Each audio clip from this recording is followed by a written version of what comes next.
Good evening, everyone. Welcome to the City of Brentwood City Council meeting of August 24th, 2021 at 7 p.m. It looks like we have a quorum. So if we could get a roll call, please. Councilmember Mendoza? Here. Councilmember Meyer? Here. Councilmember Rary? Here. Vice Mayor Rodriguez? Here. Mayor Bryant? Here. Okay, we do have a quorum. As we open the meeting, I'm going to report out on August 5th, 2021 closed session, and there is nothing to report out at this time. So if you could join with me in the Pledge of Allegiance.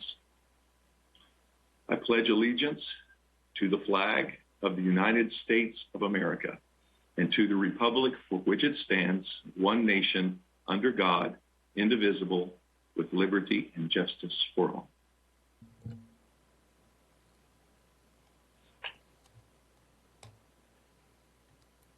At this time, we will open public comments. I'll turn it to you, Margaret. At this time, the public is permitted to address the City Council on items that are not on the agenda.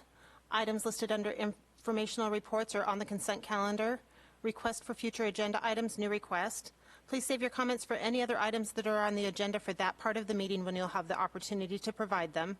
I received one written public comment that was submitted to the City Clerk prior to the meeting. A copy is shown on the presentation slide.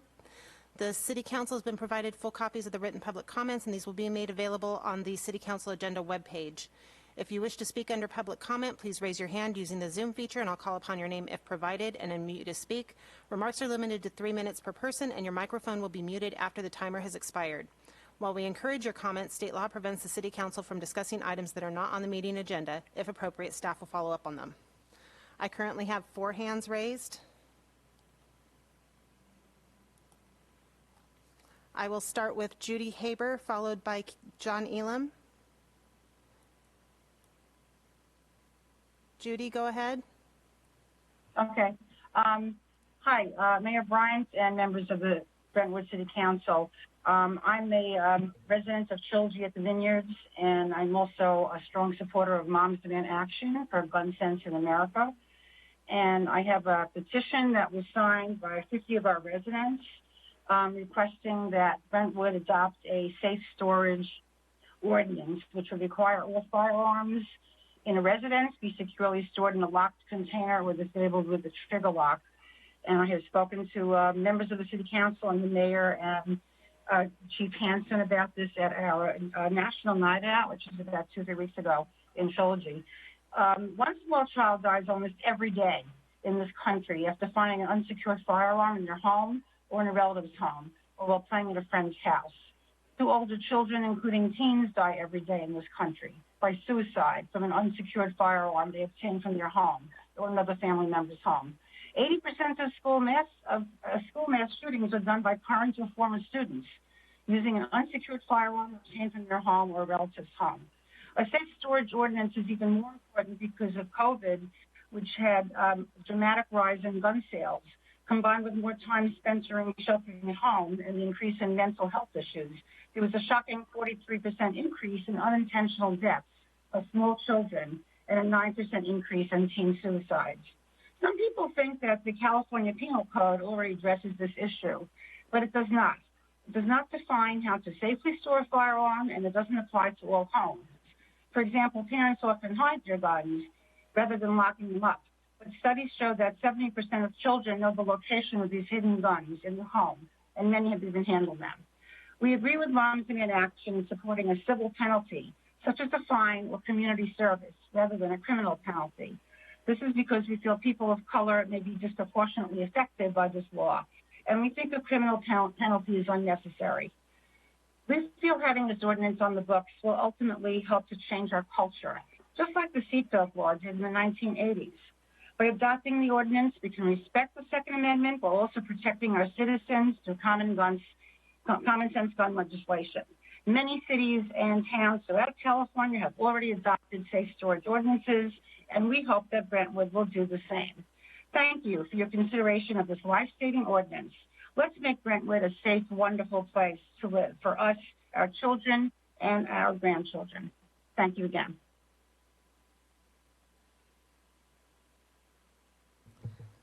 The next speaker is Keith. Keith, go ahead.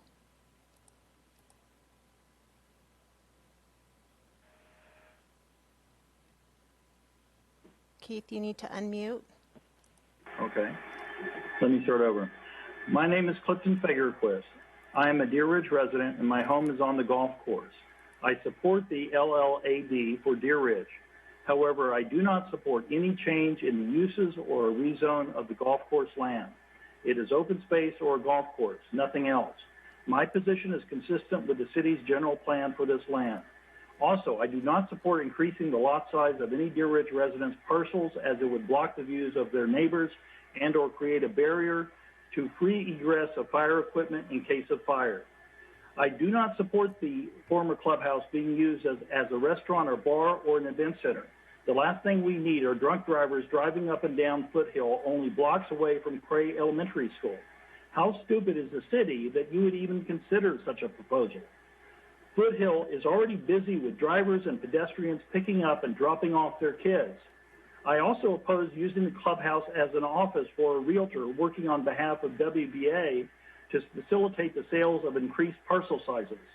Since the golf course is now closed permanently, all structures that were built to support the golf course should now be demolished.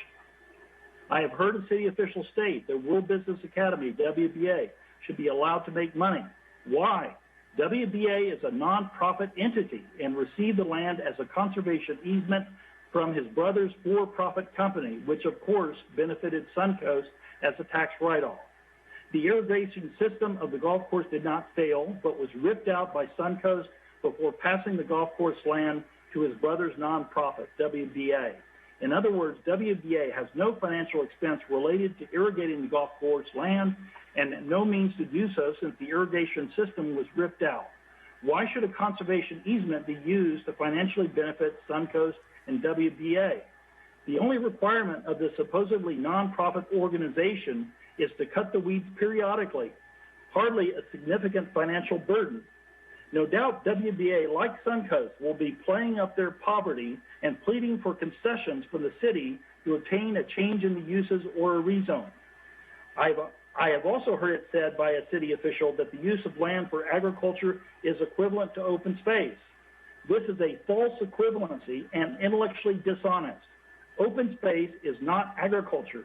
I do not support any agricultural development of the former golf course land. Thank you.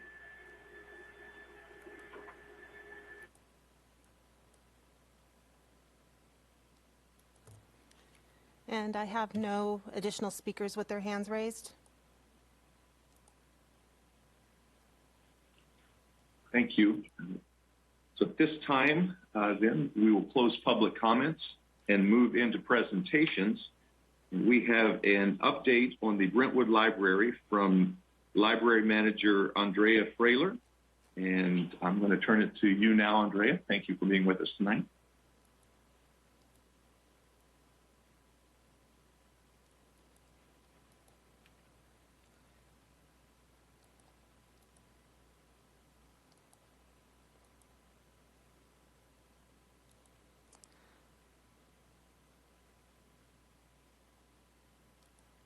I promoted the Brentwood Library to a panelist, and I'm hoping that's Andrea.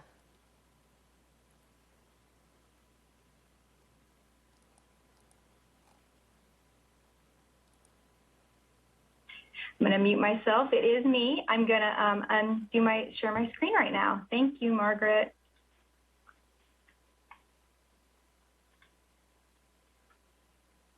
Oh, can you guys, you see my PowerPoint, correct? Yes, we can. Awesome. Thank you. Well, good evening, Mayor Bryant and Council. I want to thank you for the opportunity to provide an update on the Brentwood Library. My name is Andrea Frailer, and I officially became your Community Library Manager of the Brentwood Library on June 1st. As you know, on May 25th, you voted to increase our hours from the county's minimum. You added an additional 12, so we are now open 56 hours a week, which has been great. I love to take photos. These photos were taken today. I always think that's awesome to do before a council meeting.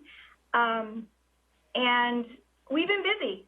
Libraries are always changing. That's what we do. More and more, we're moving away from, the stereotypical, here's a book. Very rarely, we check out books, we do. But we are moving away from those transactional relationships to a relational relationship to make sure that we're connecting people with the resources and information they need.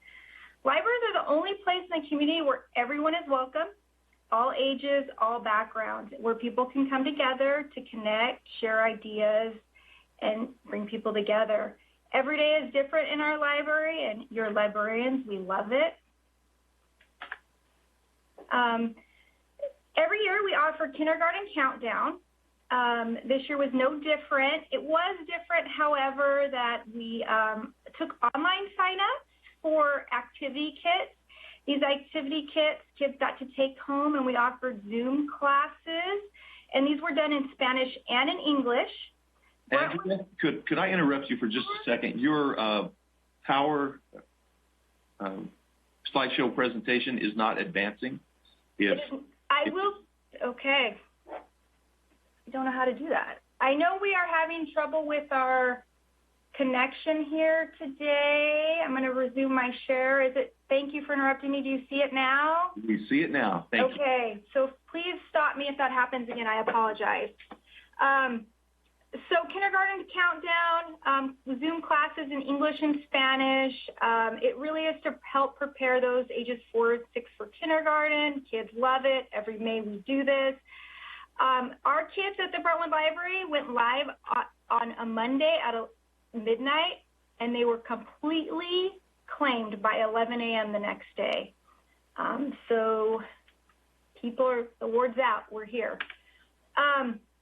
Summer reading ran from June 1st to July 31st. These are some pictures. I love that. That's the summer reading, the little crayon guy in the corner. Kids send us neat notes, and that was somebody's awesome decorations on their log. They can participate online or with a paper record. Every week we offered weekly activities that you could come in and pick up in the library. Thanks to the Friends of the Brentwood Library, we are able to offer teen and tween craft kits. You can see in the corner that baking soda, that was bath bombs. The other thing was a terrarium. They're a little more than the activities. The activities are for all ages, but they tend to be on the younger side. And adults don't always like to do them, although that we had a lot of great adults finish our summer reading this year. Those kits were often gone in a few hours. We had people calling us and emailing us to get those kits. Every finisher of the summer reading program received a book, a pin, and a sticker, and they were entered in drawings for prizes thanks to the Friends of the Brentwood Library. We were able to offer tons of great prizes. We had a ton of finishers, and it was awesome. Now, librarians don't compete, but, I'm not on your screen. You can't see me, can you? Can you see me? My camera's not on. I'm going to start that for you. Still disconnected. Okay, there I am. All right. Now, librarians, we don't compete, but we do track everything. In Brentwood Library, traditionally, 26 libraries in Contra Costa County, middle of the pack, maybe the higher end, but that's where we're at. Well, I will say, this year, we finished number 2 to San Ramon in finishers for summer reading. So that's a pretty big deal, Brentwood. Way to go, awesome readers. This year, COVID, I'll say this is a good thing that came out of COVID. We used to have a free comic book day. Well, last year it became the free comic book days. And so a ton of fun. We're able to do it this year as well. What that allowed us to do is have comic books in the library all week long for people to pick up. I have a lot of great online Zoom things with industry leaders to really talk about industry drawing classes. This is just a small sampling of all the things we were able to offer. And again, Brentwood Library, our comic books were gone by Wednesday, completely gone. Started offering on Monday, gone by Wednesday. Earlier this month, you know, we had the ribbon cutting for the art collection at the Brentwood Library. This was made possible by the Art Fund. The Brentwood Library Foundation contributed to this fund. A great part of their success was due to the Art Guild of the Delta that helped promote the fundraising efforts for the Brentwood Library. At the Library Foundation through their Banner Up program and auctions. That would led to more support and interest in the capital campaign for the library, which ultimately led the foundation to raise $700,000 for the library. They exceeded their goals. After that, the Brentwood Arts Commission and city staff really worked hard to bring these 24 pieces of art to the library. I encourage you to stop by, everybody who's out there listening and watching. If you haven't stopped by the library to see these pieces of art, please do. It's wonderful to have them in our building. So community, come see this art. It's great. I didn't put a lot of art because I want you to come. So come see it.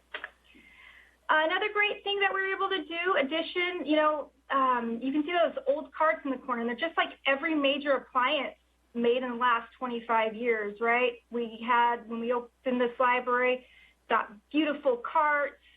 Some of those have since died. But these old carts are just tried and true, hanging on. So we wanted to use them. We have this beautiful building, and we didn't want them in our public space. So we were able to call upon PATA, the Public Art and Design Academy at Liberty High School, and they really came through and designed unique carts that are awesome. It's fun. It's another way to get art in the library, to get the community engaged in the library. And there's the students working on them and a picture of them delivering them. And it was so fun to see all their great designs. And even looking at them right now, it makes me happy to see. So thank you, PATA. So what we're doing, we'll continue to do, we've been a cool down center, a cooling station center at the library. It should be cooler, but who knows.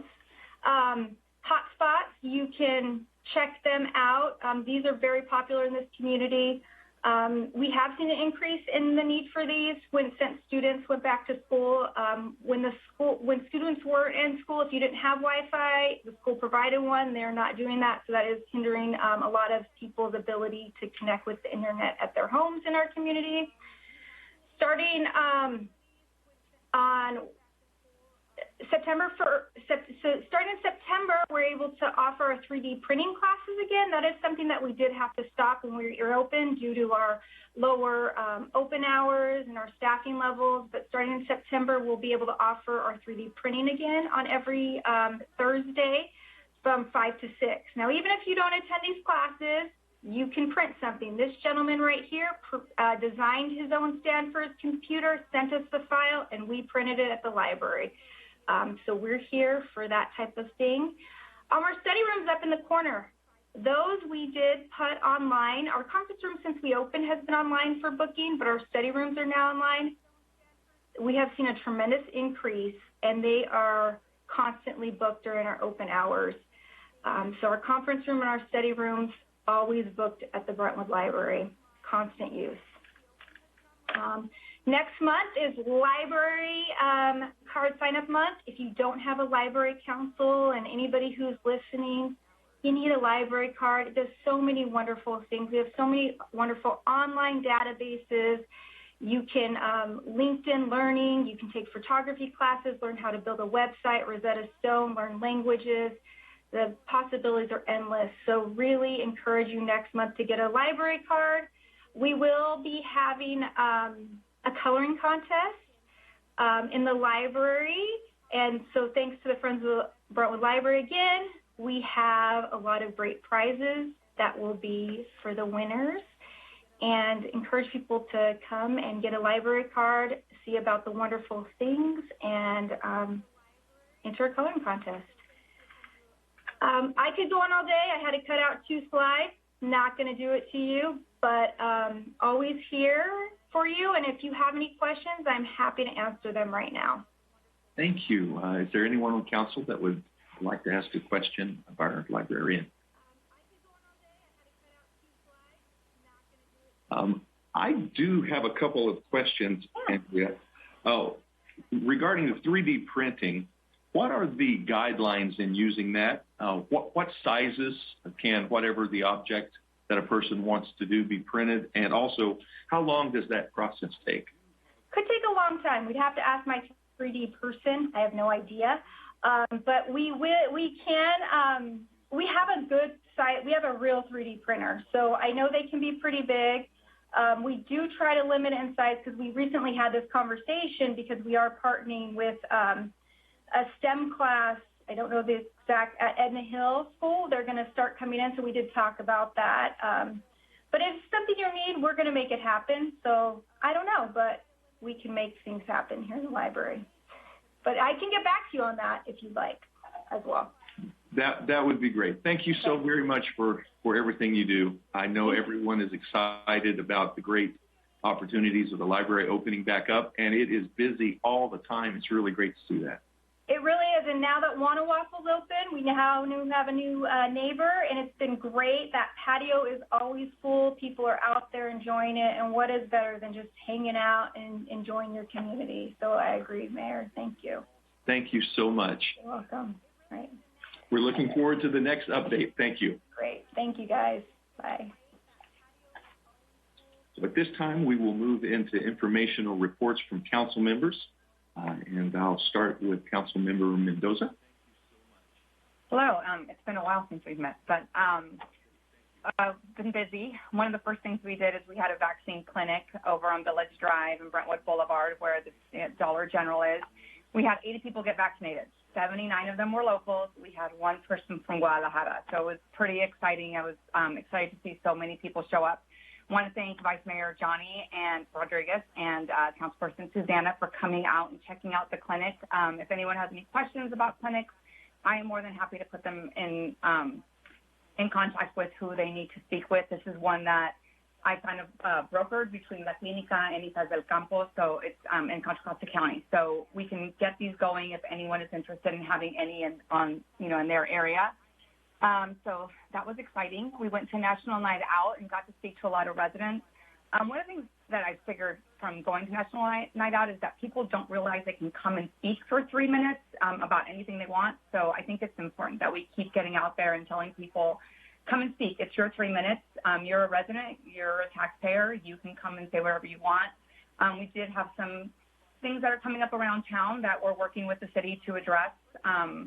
So that was exciting to actually get to meet people and try to resolve some issues that are happening.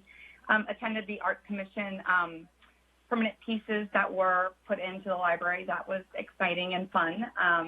There's a lot of people there, so that was great. I walked with a resident to hear about some concerns just regarding the trails that we have and some improvements. They're getting older, so there might be some opportunities that we can talk about. Attended the Waffle opening downtown, and like Andrea said, it was busy. There's people sitting around there all day, so it's great that we're kind of expanding the footprint of downtown, and people are moving a little bit more west to sit around and hang out. So that was great. We had our a special meeting that we had, meeting with directors for community enrichment and planning, just to talk about what the process is on some things. I've been here 6 months, but there's always some more for me to learn and more to learn about the laws that we have and what we can do and what we can't do. I attended the Liberty Union School District school board meeting as a mom, and I attended to say thank you for them upholding the mask mandate. We know there's a lot of pushback on that, and it's really hard for them to do that. So I just simply wanted to say thank you and let them know that I support them in upholding the mandate. Meeting with, just met with staff to touch base. We had an elected officials calls regarding land use, so SB 9. I'm working on an initiative, which is a California-wide initiative that you're going to start hearing about. We'll be collecting, we need 1 million signatures to get it on the ballot, but it's basically what it will do is it will bring land use and back to local control. So the state can't tell us we have to divide lots. The state won't be able to tell us that we have to have ADUs. It's what works for your city and not someone out on an ivory tower making a decision for our city. So hoping we can collect 1 million signatures and get that on the ballot in November 2022. We had a workshop on the housing laws. I know we didn't have a huge amount of people, but if you're wondering about why we can and can't do something, this is a good place to start.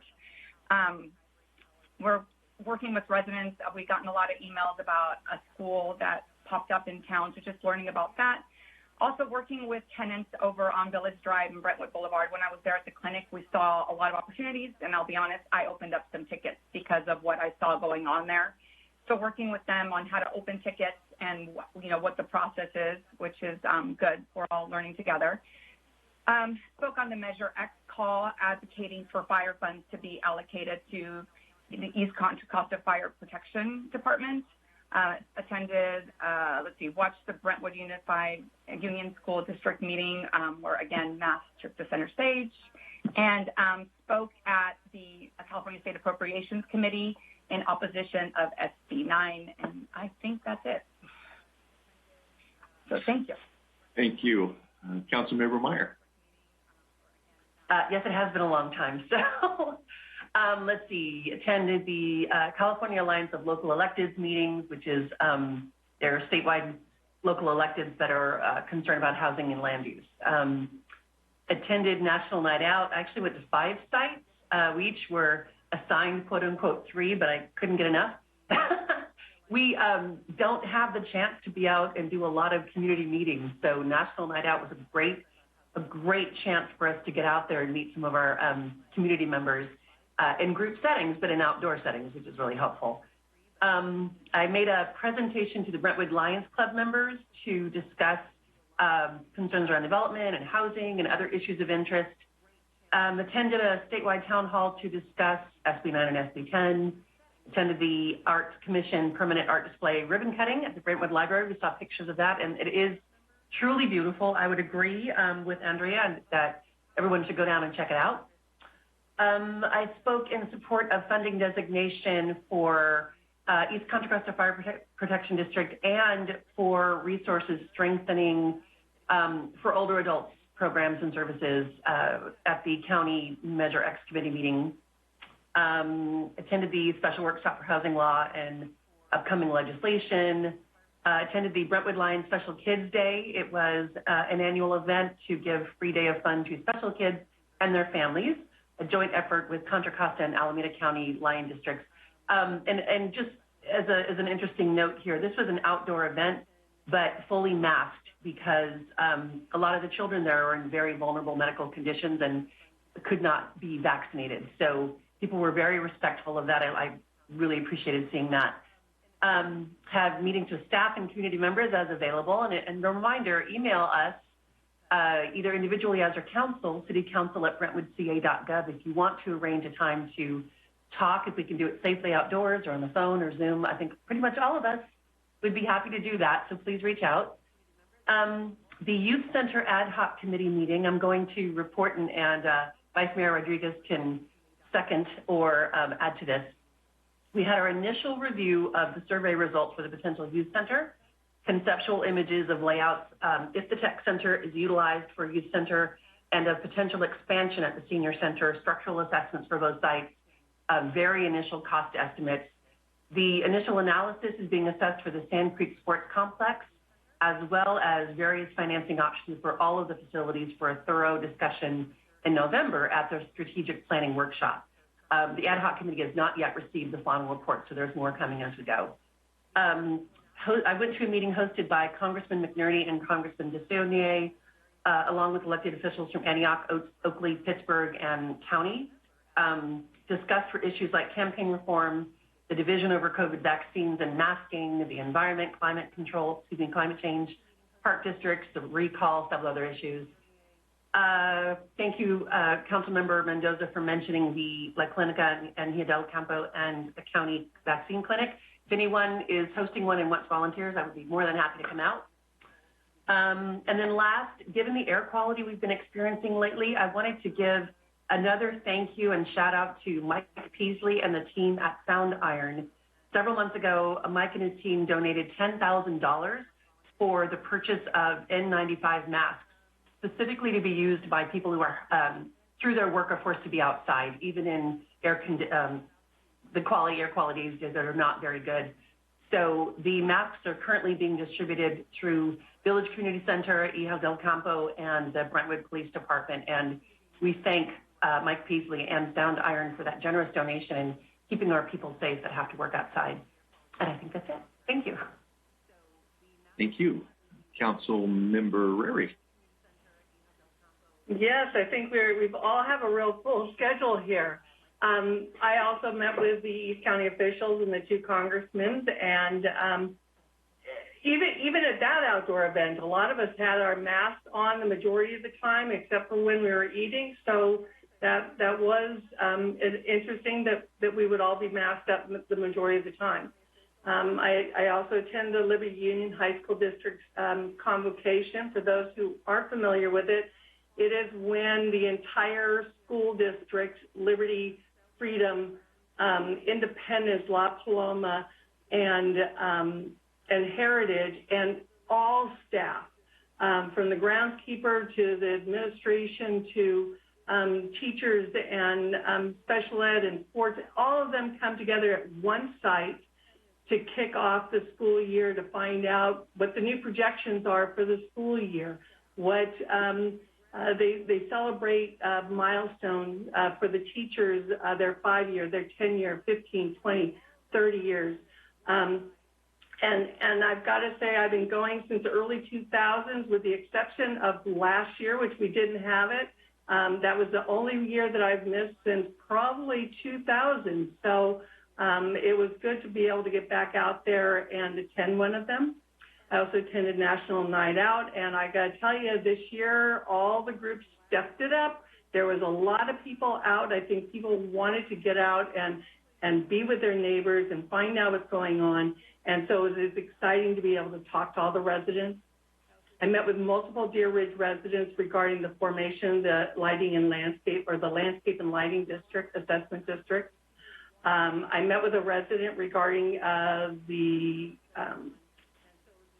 regarding Trilogy Parks and the fact that they are not being built, but yet are being used as search facilities for the building of more homes. I attended the Cal City Speaker Series, how state and federal governments can help drive local economic recovery. I met with a business owner who was interested in downtown business locations. They're still kind of feeling their way through it, and they'll reach out to economic development when they're ready to pull the trigger. I met with staff regarding the Deer Ridge lighting, or landscape and lighting district, assessment district. I did attend the Arts Commission permanent art collection at the library, and it was amazing just walking through, seeing some of the art done by kids, seeing the local artists that we have. It really is amazing, all the different pieces of art that have been added to the library. And I really do urge people to go down there and visit the library and take a tour of them yourself. And unlike me, who forgot that since this was a ribbon cutting, make sure that you keep your library voices in when you're out there talking to your friends as you're walking through the library looking at the art. I attended the National League of Cities Rally to the Finish Line on infrastructure and the infrastructure funding that is available, or will be hopefully available to states and cities. I attended the Supervisor Burgess update on different things that are going on in our county, Measure X, and my mind went blank about it.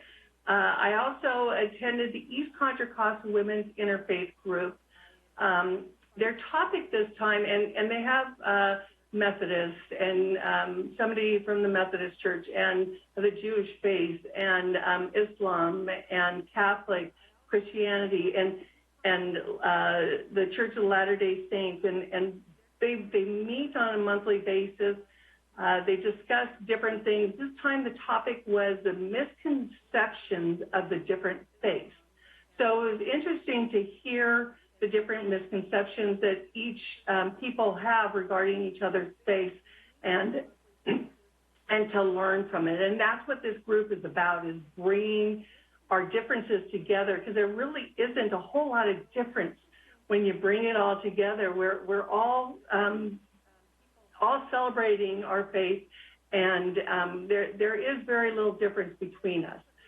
So I also met with the Contra Costa Fire Protection District President Optidal, the Discovery Bay General Manager Davies, Oakley Mayor Higgins, and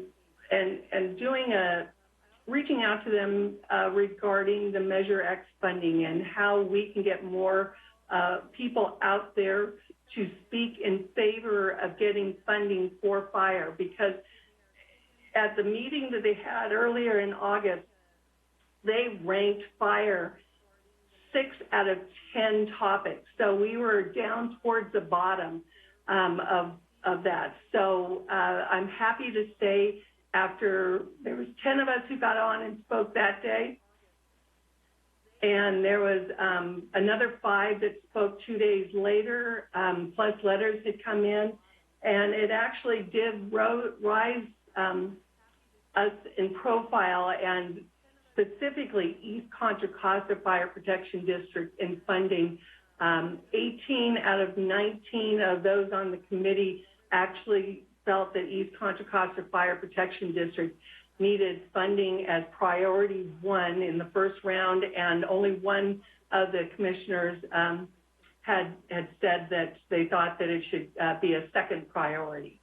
So that was a good thing, but there is another meeting tomorrow night at 5 p.m., and they are only giving a minute to speak. So you're probably better off in sending a letter to the committee. I have posted it all over social media. Try to just jot out a quick email to them on why they should support fire funding. I attended and spoke at 2 Measure X advisory committee meetings, and I told you how it really helped to elevate us in the eyes of those committee members. I also attended a special workshop on housing law and upcoming legislation. I attended the Delta Quilters Guild Quilt Show, and I'll tell you, there was some just exquisite quilts. The work that goes into these is incredible, and it gets me wanting to try my hand at quilting someday when things kind of calm down.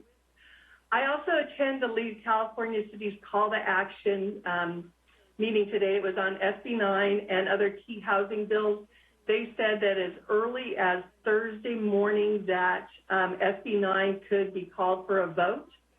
So they recommend that the city actually revise its or refresh its letter regarding opposition against SB 9 and forward that to the assembly floor, and also for all the cities to speak, and to also to sign up onto the opposition, the Cal City's opposition against no to SB 9.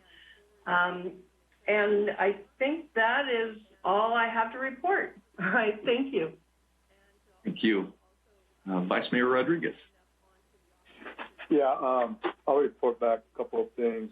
One is had a really good time participating in the National Night Out with the Brentwood Police Department. We were able to go to 3 different sites.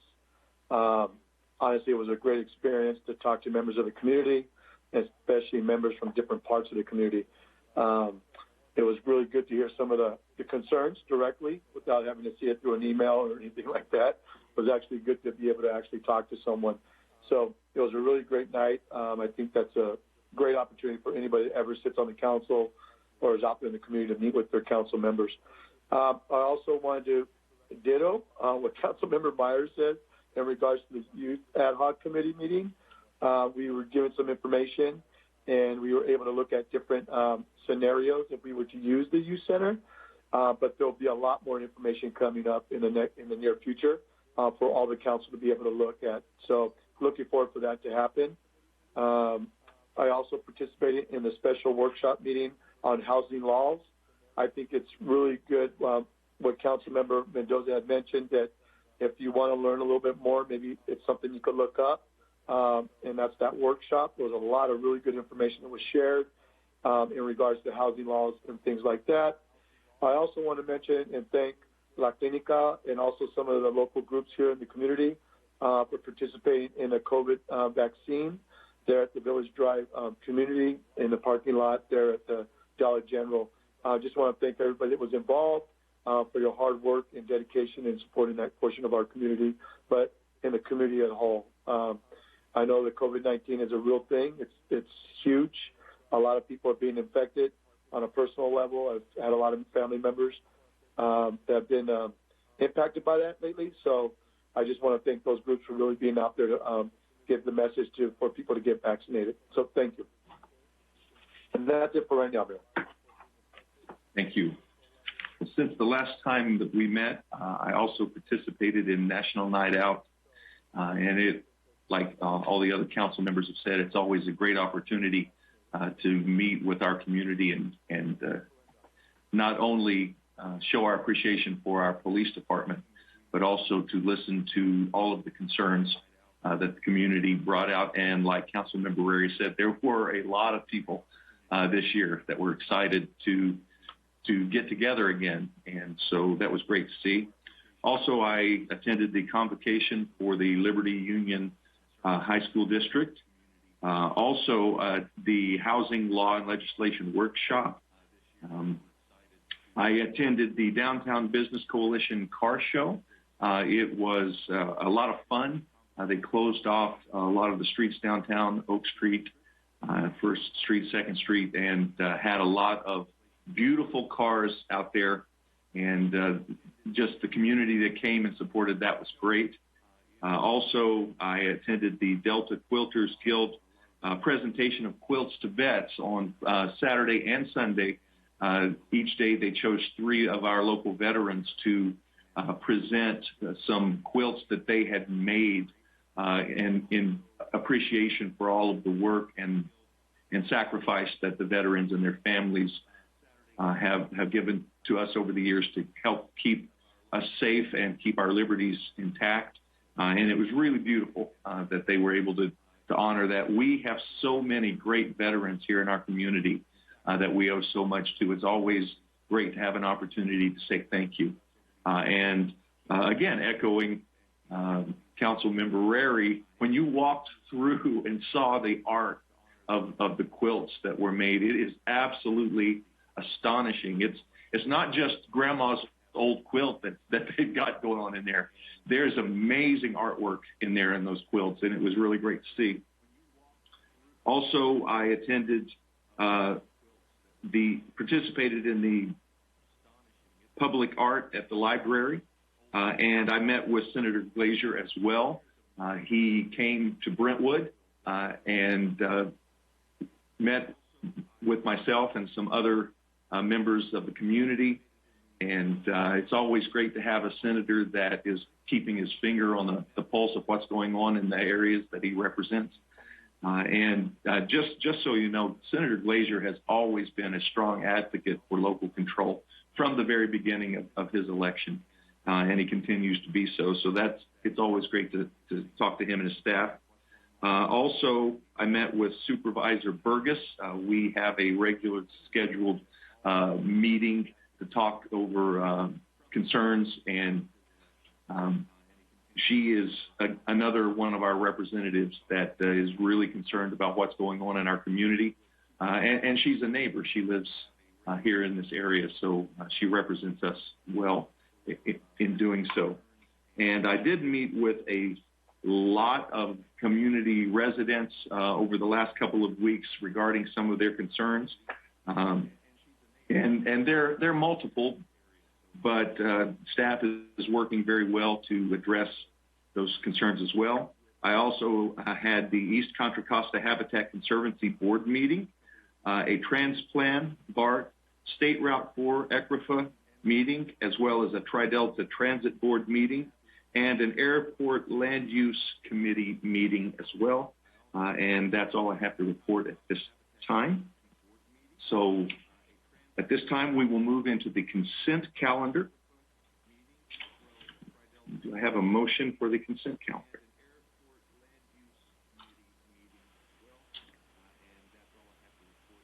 Councilmember. Oh, sorry. Can I ask a question real quick? I'm fine with all the items on consent calendar, but I do have a question. Something I don't see, I've never seen in a staff report or anything, and I thought about today was one of the complaints we got was just the way the landscaping was looking in certain areas. Do we have a minimum standard for LLADs, and is there any way for us to start including that in our staff reports? And the reason I ask is because this person's like, what is the minimum standard? Does this look right? And I think we all got the pictures today. But if we could start getting minimum standards so that people understand what the expectation is when we put together an LLAD, I think that would be helpful. But so just a comment about it. That's it. Thank you. I'll make a motion that we approve C1 to C7, the consent calendar. Second. Okay, we have a first and a second. Roll call vote, please. Councilmember Mendoza? Yes. Councilmember Meyer? Yes. Councilmember Rary? Aye. Vice Mayor Rodriguez? Aye. Mayor Bryant? Aye. Motion carries unanimous. Okay, we will now move into public hearings.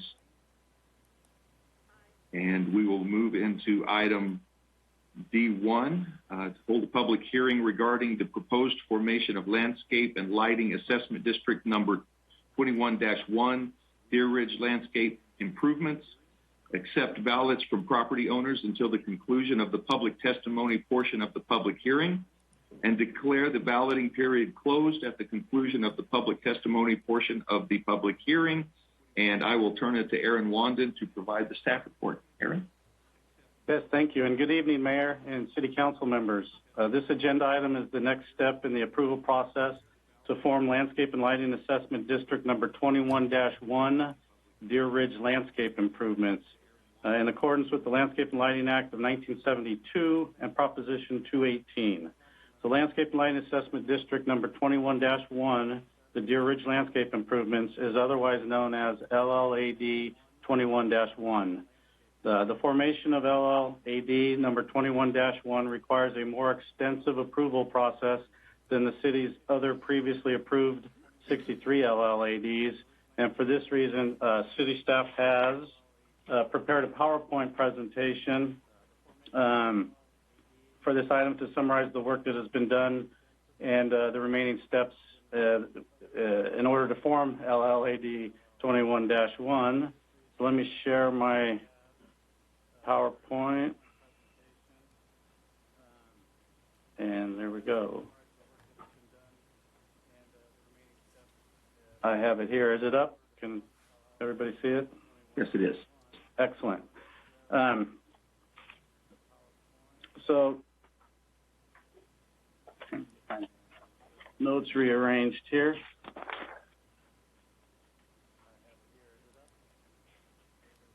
So what? It's not in slideshow view.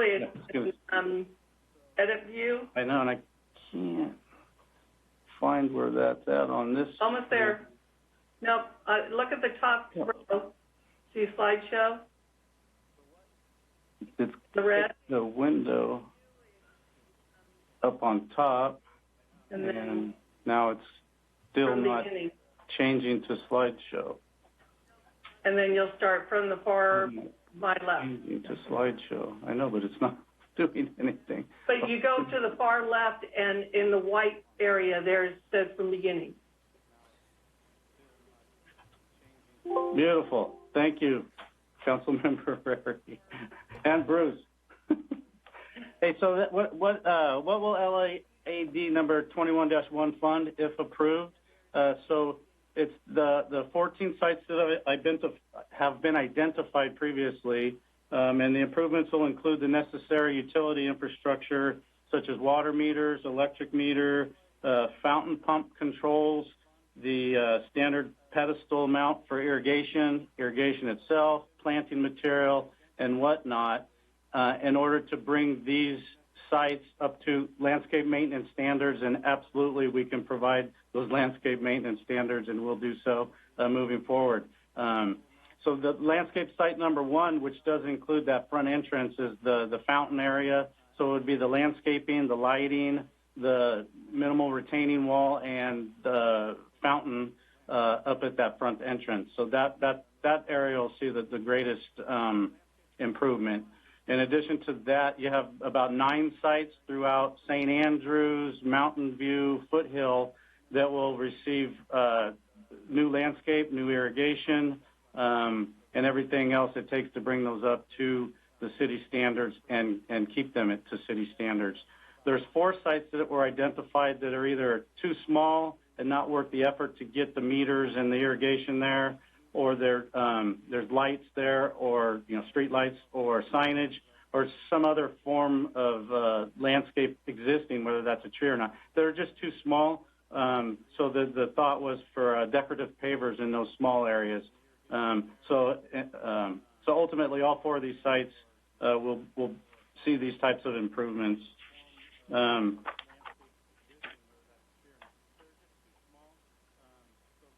So what will the proposed landscape improvements cost?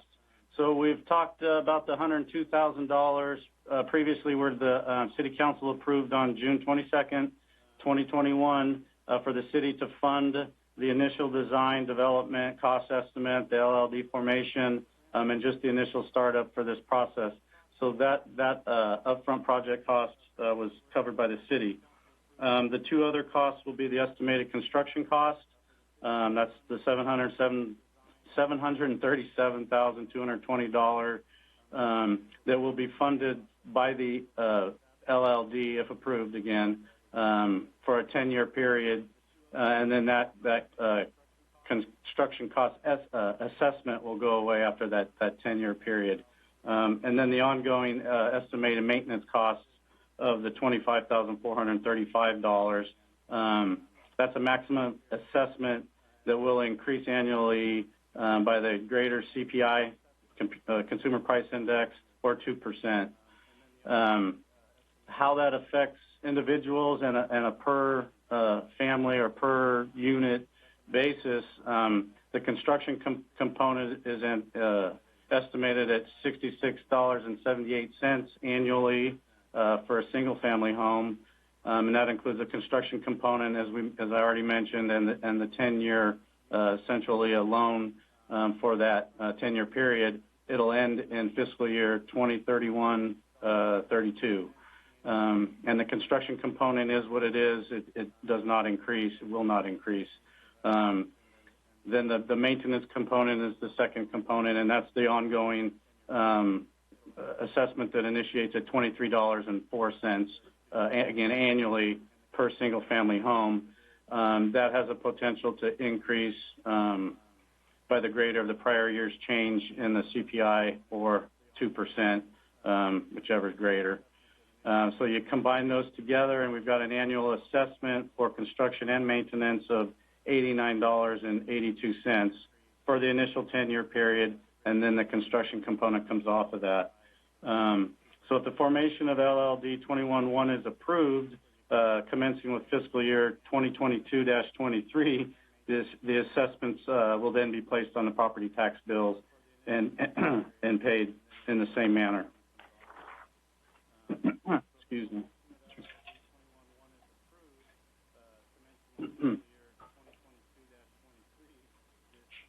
So the actual Proposition 2018 ballot proceedings that we've been hearing about and are right in the, well, I won't say the middle of, where it's ending tonight. So in order to approve the formation of LLD 21 and levy the annual assessments, the city was required to conduct the Prop 218 ballot proceeding of the affected property owners. So the 1,056 single-family homes that were affected are included in this ballot process.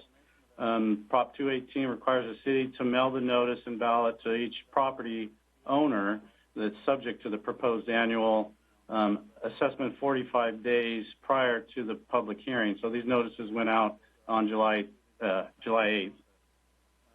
The proposed assessment shall not be imposed if the ballots submitted against the assessment exceed the ballots in favor of the assessment. I mean, that's how a ballot works. With ballots weighted according to the proportional financial obligation of the affected property. Oops, no questions yet. So let's touch quickly on the formation schedule, and then obviously questions will be next. So back in June 22nd, City Council approved the preliminary report and set the public hearing for tonight, August 24th, and that's why we're here tonight. And then on July 15th, the staff held a virtual public meeting, providing opportunity for residents and whoever to ask questions and get a little more information on the project.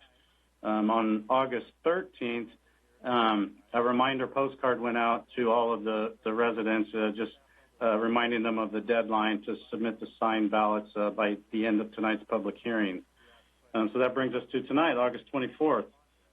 So this evening, staff is recommending the council hold the public hearing relating to the formation of Landscape and Lighting Assessment District 21-1, the Ridge landscape improvements, accept ballots from property owners until the conclusion of the public testimony portion of the public hearing. And staff is down in City Hall and council chambers right now collecting ballots, if any do come in as we speak. Declare the balloting period closed at the conclusion of the public testimony portion of the public hearing. And then to continue the public hearing to September 14th, 2021, to allow for the ballot tabulation to take place August 25th, tomorrow, at 11 a.m. in the City Council chambers, where the ballot tabulation may be viewed by interested parties, obviously wearing face masks and practicing social distancing, and at that time declared publicly via a press release. At the conclusion of the tabulation of ballots tomorrow, the city will announce the results on our social media channels, Facebook, Instagram, Nextdoor, Twitter, and obviously get it on the website. So the information will be out there tomorrow once the ballots are all tabulated. So with that, myself and the city's consultants with Francisco Associates are available for any questions you might have. Councilmember Rary? I just have one question. Since it is being done in the council chambers, would it be able to be done virtually? I would defer that question to either an IT person or a legal counsel. I'm not sure the answer to that question. Is somebody available? Honorable Mayor, member of the City Council, I'll speak on the legal side, if I may. I don't think anything precludes it from being filmed. I think it's going to be more of a technology issue.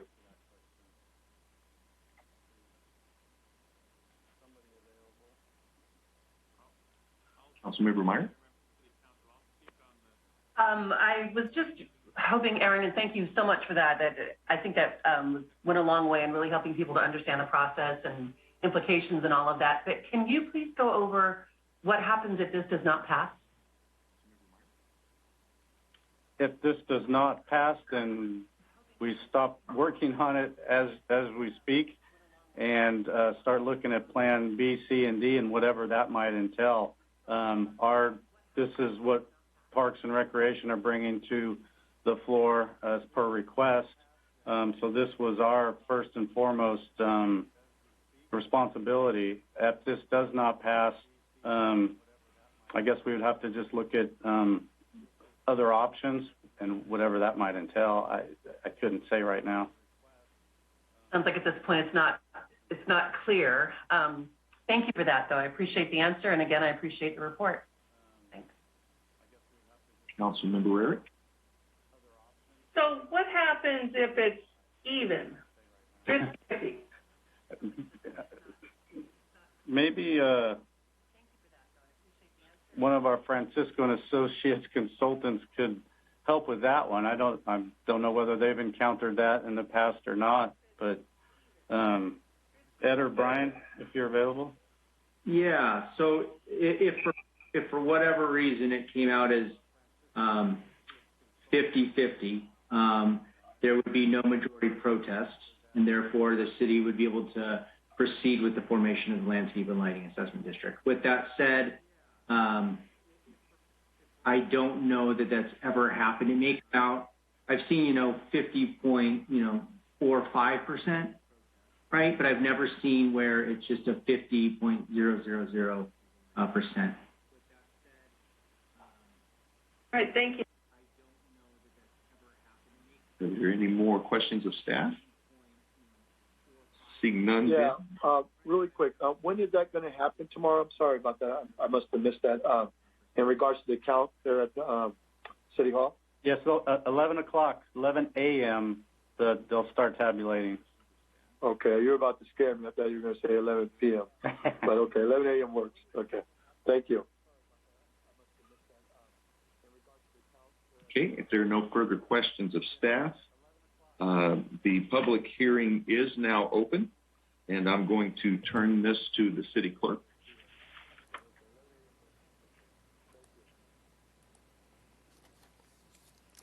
I received 0 written public comments on this item.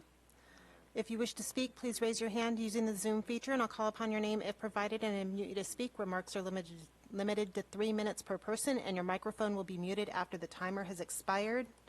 I currently have 2 hands raised.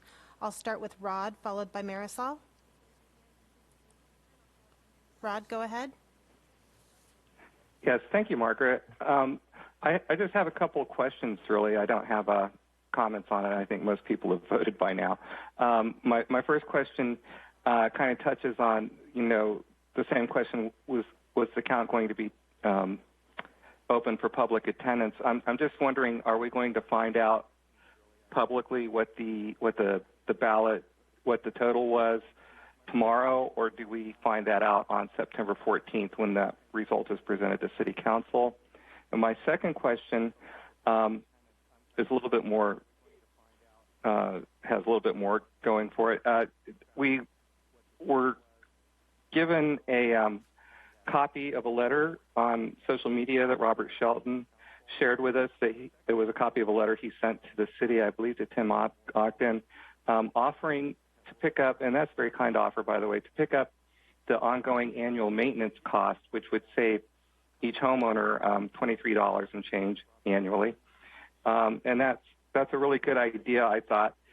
But because the measure is already written and it's voted on in a certain way, the question I have is, if WBA continues to be amenable to that, can we ask the City Council to amend the LLAD to make it so that the property owner, whoever they may be in perpetuity, would continue to be responsible for paying that? I don't see where there would be any need for an engineering report or anything of that sort, because they're just offering to say, okay, we're going to pay the city to do it. So it's just about the money.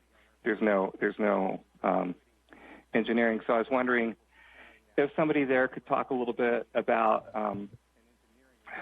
what amendment process is available. This is a citizen initiative, so I don't know that whether the City Council can amend it, whether we'd have to come back and have another vote on it, or if, like I said, if WBA continues to be fine with that, if that can just be amended and made part of it and save us all $23 a year. Thank you.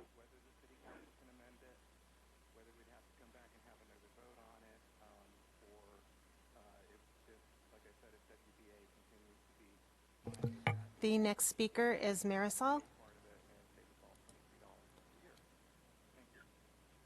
Hi, I just wanted to give a big thank you to the City Council for pushing this forward. I know it's a long process and we still have a long way to go, but I'm just really appreciative of you guys listening to people in Deer Ridge and trying to find something of a solution for us during this time that's been quite a headache for everyone that lives in Deer Ridge, and especially to Karen Rary, because I know you've been pushing this through now for a while. So all I wanted to do is say thank you, and that your hard work is definitely noticed by the residents of Deer Ridge.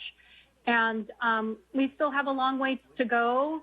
We want to protect that golf course, leave it golf course or leave it an open space, no farms. So we still have quite a ways to go, but I just wanted to make sure you knew how much you were appreciated, and thank you for trying to help the residents in Brentwood. So thank you. Bye.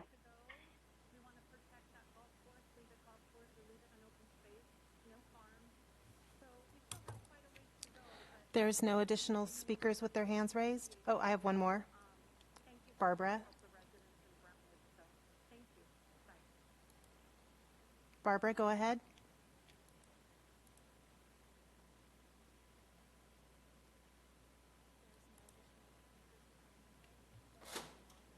Barbara, you need to unmute.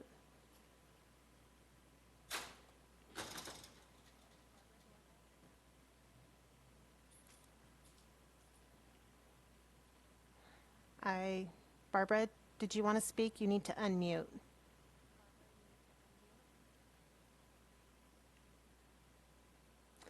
I don't think we have Barbara there. Okay, thank you. Before we go forward, and again, this is a little more clumsy because of Zoom, but could we have staff give some insight on when the count will be available, and also the second question that Mr. Floyd asked regarding the process in acknowledging the offer from World Business. I can, excuse me, I can take the residents' question. Yeah, it'll be made public as soon as the count's done tomorrow via those social media and a press release and the city's website. So it'll be immediately available. I'll defer to the consultants as far as how long it'll take to tabulate 500. We might be right at 500 range ballots. Good evening, City Council. This is Ed Espinoza with Francisco & Associates. As a follow-up to Aaron's response, we believe the ballot tabulation will take approximately 3 to 4 hours to complete. So as was mentioned before, the ballot tabulation will begin at 11 a.m. So early afternoon tomorrow is when we expect the ballot tabulation results to be completed and ready to be disseminated to the public. Thank you so much, Ed. No problem. The second component of that question could be a Damien question. Or Tim. Or Tim. Yeah, I'm prepared to answer that question. So if I may jump in first, Mr. Mayor, you still have the public hearing open. If we could perhaps close the public hearing, and then council questions usually occur after that. So then we can just get that part taken care of so we don't forget it. Okay, thank you. I will do that now. So this question is to Margaret. Are there any additional ballots to be turned in? I don't see anyone here to turn in additional ballots. Okay, and if there are no more speakers, then I need a motion to close the public hearing and declare the ballot period closed. We have a first and a second. Roll call vote. Councilmember Mendoza?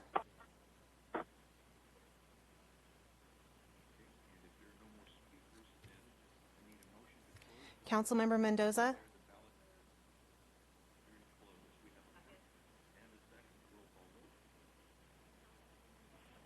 Yes. Sorry, I kept getting kicked out.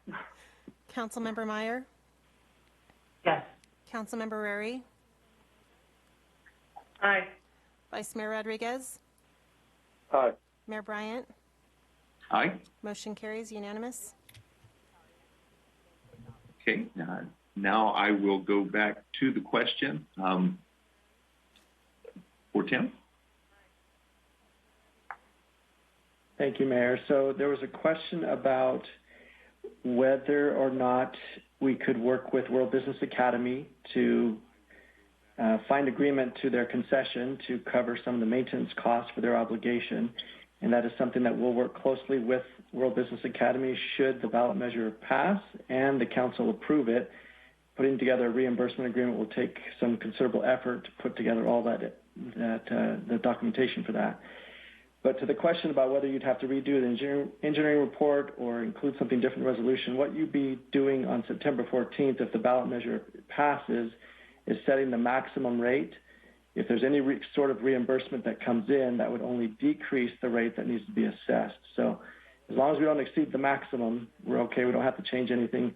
We would just have a lower assessment that would be assessed to all of the property owners. So that process will work itself through. So we'll know more in the coming months, again, putting that together, and that will come back before the council should an agreement be put together for that. Thank you. Are there any further questions from council? Okay, seeing none, if there are no further questions, I'll consider a motion on this item. Well, I would like to make the motion on this. Where it is based, as detailed in the staff report, continue the item to September 14th, 2021 to allow for the ballot tabulation to take place on August 25th, 2021 at 11 a.m. in the City Council chambers. Second. We have a first and a second. Roll call vote, please.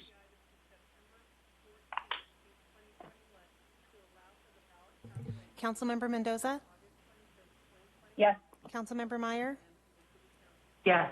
Councilmember Rary? Aye. Vice Mayor Rodriguez? Aye. Mayor Bryant? Aye. Motion carries unanimous.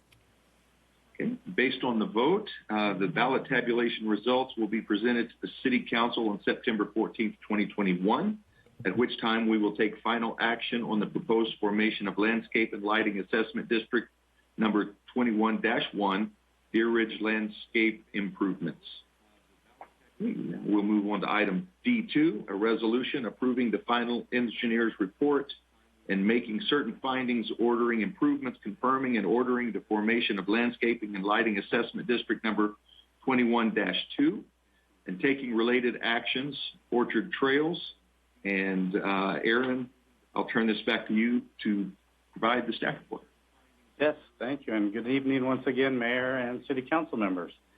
In accordance with Landscape and Lighting Act of 1972 and Proposition 218, this item is the second and final step in the approval process to form Landscape and Lighting Assessment District number 21-2, Orchard Trails. If this district is formed, an annual assessment can be levied on the 76 family residential parcels and 2 attached single-family units to fund the cost to operate and maintain the streetlights, landscaping, and parks that benefit these parcels. The proposed maximum assessment rate is $1,062.91 per single-family parcel and $797.18 per attached single-family unit. And the estimated maximum revenue that can be generated is $82,375.53. These figures are on fiscal year 21-22 dollars. These maximum assessment rates can be increased each subsequent fiscal year by the annual change in the Consumer Price Index, or 2%, whichever is greater. The formation of this new district does require property owner voter approval before City Council can form the district. On July 30th, 2021, a notice and ballot was mailed to the affected property owner. The ballot can be opened and tabulated by the city clerk after the close of the public input portion of the public hearing this evening. If the property owner voting is favorable, City Council would then be able to adopt the attached resolution, which would give your approval of the final engineer's report and confirm the formation of Landscape and Lighting Assessment District number 21-2. Myself and the city's consultant, once again, are available for any questions you might have. Thank you. Any questions of staff? Okay.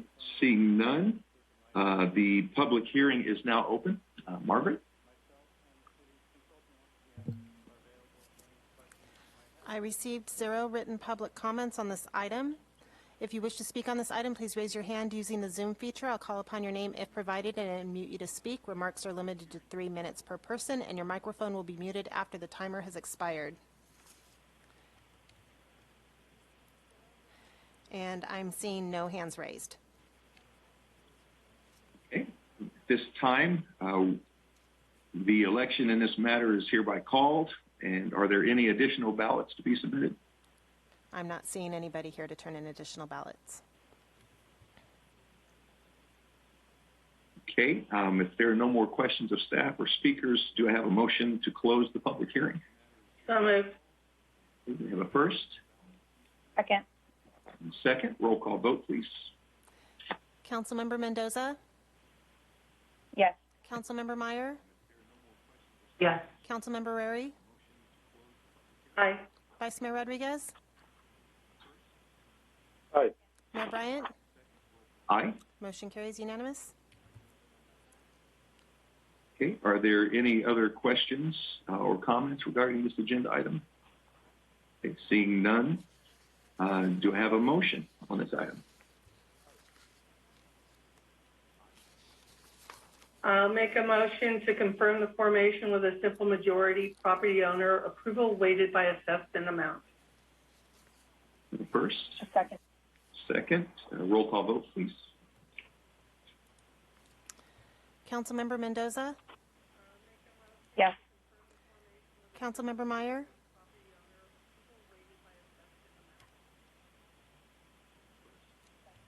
Oops. Yes. Councilmember Rary? Aye. Vice Mayor Rodriguez? Aye. Mayor Bryant? Aye. Motion carries unanimous. Okay, so at this time, I'm going to ask the city clerk to tabulate the ballots and read the results.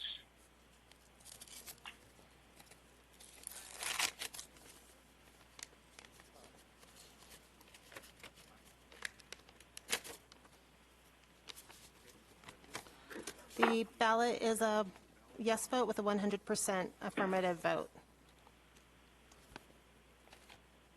Thank you. Do I have a motion on this item? Make a motion as detailed in the staff report, adopt a resolution, confirm the formation with a simple majority property owner approval weighted by assessment amount. First. Second. I'll second. And a second. Roll call vote, please. Councilmember Mendoza? Yes. Councilmember Meyer? Yes. Councilmember Rary? Aye. Vice Mayor Rodriguez? Aye. Mayor Bryant? Aye. Motion carries unanimous. Okay, moving into business items. Item E1, a resolution to approve the Commercial Beautification and Facade Improvement Grant Program for fiscal year 2021-22. Authorize the city manager or designee to execute such documents and agreements necessary to carry out the program and amend the fiscal year 2021-22 operating budget. And I will turn it to Josh Ewan for the staff report. Josh. Great. Thank you, Mr. Mayor. Appreciate it. Mr. Mayor, council members, thank you for your time this evening. I'm going to go ahead and share a PowerPoint, which explains the request in the staff report and then shows some visuals of potential items. So just 1 second here. So you should be seeing a PowerPoint. We can see it. Thank you, sir. Well, great. Thank you for having us here. We're excited, our team in economic development, to present you with an option for bringing forward the Commercial Beautification and Facade Improvement Grant Program as part of your strategic initiatives for downtown and a citywide beautification program. A little bit of background. This council, in your current strategic plan for 2021 and 21-22, has a focus area of economic development to establish and implement a vision for a vibrant downtown and expand a beautification program for downtown. The City Council, in a May workshop as part of the approved budget process, amended the operating budget, which included a downtown beautification program initiative in the amount of $121,555,000 and a general fund reserve of $100,000 for a citywide beautification program to be managed by your economic development team.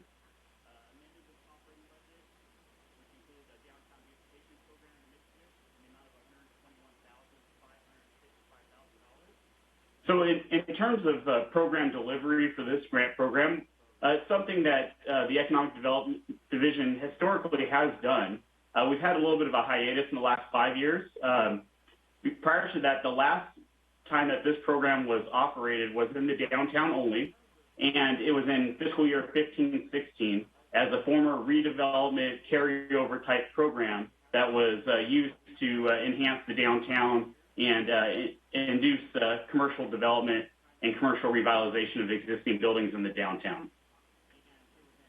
The idea of this grant program is that we're really going to be focusing on community beautification, economic development goals, and reinvestment in properties and businesses that would really improve the community and the economic development efforts that we have going on, in addition to the many other projects we have within the community. We have, since the last time we've had this program in front of the council, we've updated the grant program, all the guidelines, and made it ready to be issued. So should the council decide to move forward, and at the end of the day, we'd love to hear your thoughts and ideas on the program. If there's any changes at the end of the day, it is your program. We'd be glad to deliver that for you. We will go ahead and post the grant application on our city economic development website, through social media, and through our partners, for instance, the Downtown Brentwood Coalition and the Chamber of Commerce, just to get the word out in the business community about the potential opportunity.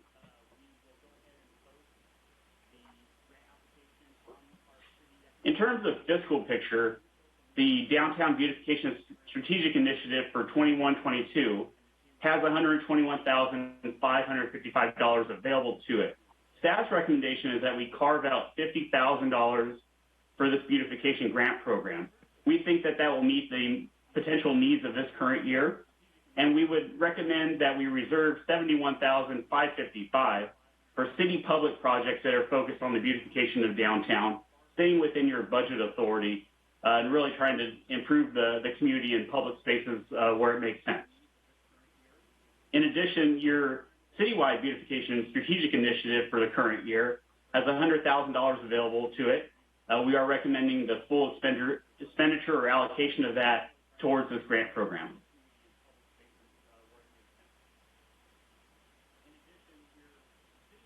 Historically, the grant program has been based on both a small program participant or a mini grant, and a larger project participant would be a matching grant. We think that that carries through to current times, and we think we can help small businesses that are looking for a little bit of a hand up in revitalizing their existing buildings. We also see that we can target some commercial centers to really get reinvestment into communities that maybe haven't been able to keep up with the needs of the market and the desires of both the council and the community to improve the look of our major arterials and commercial centers that might go with them. So the fiscal side of things is that in the mini grant, we're recommending a maximum award of $5,000 with a 10% private match. We would like private industry or private businesses to have a little bit of skin in the game to be involved, but generally the city would be paying for a bulk of that cost. And in the matching grant, the maximum city allocation to each grantee would be $25,000. The city would pay, out of the total project cost, 75%, and the applicant would pay 25%.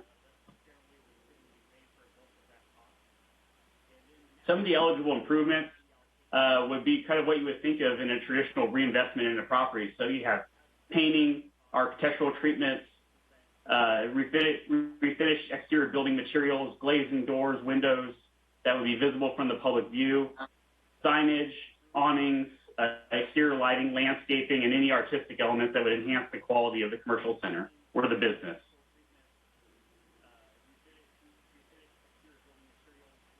The idea is that we're improving the look of the community from major streets and roadways. We're reinvesting in properties that could use a little bit of incentive to bring in new tenants and be able to do kind of create some equitable distribution of development types and development improvements across the city, with the idea that by having city funds into a private public type project, that private development would be induced to create new economic development opportunities. So here's a couple examples of recent city council funded and approved projects. There's, looking at your top left, That is the Wentz House Restaurant on Lone Tree Way. They received an outdoor dining furniture grant, and so we helped them with exterior improvements to create a sheltered outdoor dining area.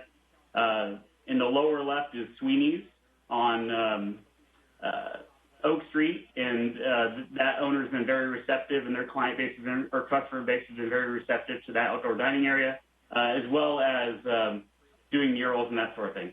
This program would have a similar vision, but it would also do your traditional building improvements as mentioned in the list of eligible improvements that are that can be used with the grant funds.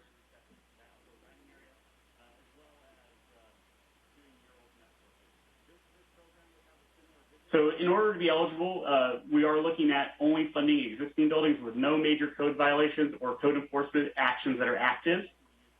We would like to, if a business or a inline tenant or commercial center has vacant buildings, that we require proof of an incoming tenant. We also see that a owner of a commercial property or business would have to have prior approval from the underlying property owners or partners or whoever may be involved in the underlying ownership of the site. And we would also want to work with active legal licensed businesses that are within incorporated Brentwood. The application process requires that we receive an application from interested applicants. There would be an evaluation by city staff, and then the city panel of economic development, community development, including building, planning, would review the project and ultimately receive approval from the city manager. The criteria that staff is recommending for each application would be that in this criteria you have your items and your points, with really the focus on improving the commercial center, improving business opportunities, and having economic development opportunities that come along with the city grant funds. Staff would be responsible for the fund management and audit functions similar to what we do with all of our grant programs. The city approval of proposed projects and improvements are required prior to construction. We would require a city grant agreement, and we'd also require that payments are made to the business or property owners on reimbursement similar to our existing programs that we deliver, whether it's the Economic Development Grant Program or our former experience with the Outdoor Dining Program. So with that, staff, thank you for your time. We would recommend adoption of the resolution approving the Commercial Beautification and Facade Improvement Grant Program for this current year, also authorizing the city manager or his designee to execute the program documents and agreements and amend the current operating budget. Thank you for your time. We'd be glad to answer any questions you may have. Councilmember Mendoza. Thank you for that presentation, Josh. I do have a couple questions. We've given out a lot of grants, which I think are fantastic downtown. What are the guidelines if they've received money and they're asking for more money? Like, because I'd like to see new businesses start improving their facades. Yeah. What are those guidelines? That's a great question. Thank you, Councilmember Mendoza.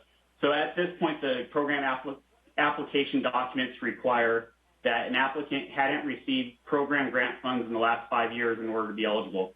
If the program moves forward, we would also like to carry that forward in future years, should this be a future program, as a baseline. What we'd also recommend is, should the council decide, is that applicants under the Outdoor Dining Grant Program who have received program funds in, say, the last 2 years, especially in response to COVID, would not be eligible until 5 years have elapsed under the program guidelines.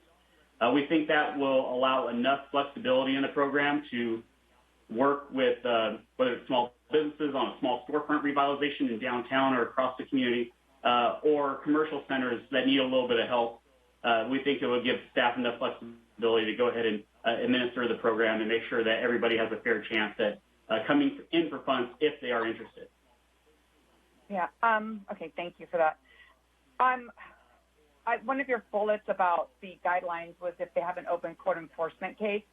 The reason that concerns me is because one of my biggest shopping centers of concern is the one on Village Drive and Brentwood Boulevard. And I mean, I believe there is code enforcement case open against that shopping center because I actually opened a ticket.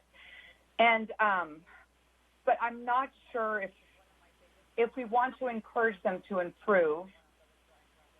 I don't know is having an open code enforcement case going to help? So I don't know if there's a workaround around that, like, hey, clear up your code enforcement.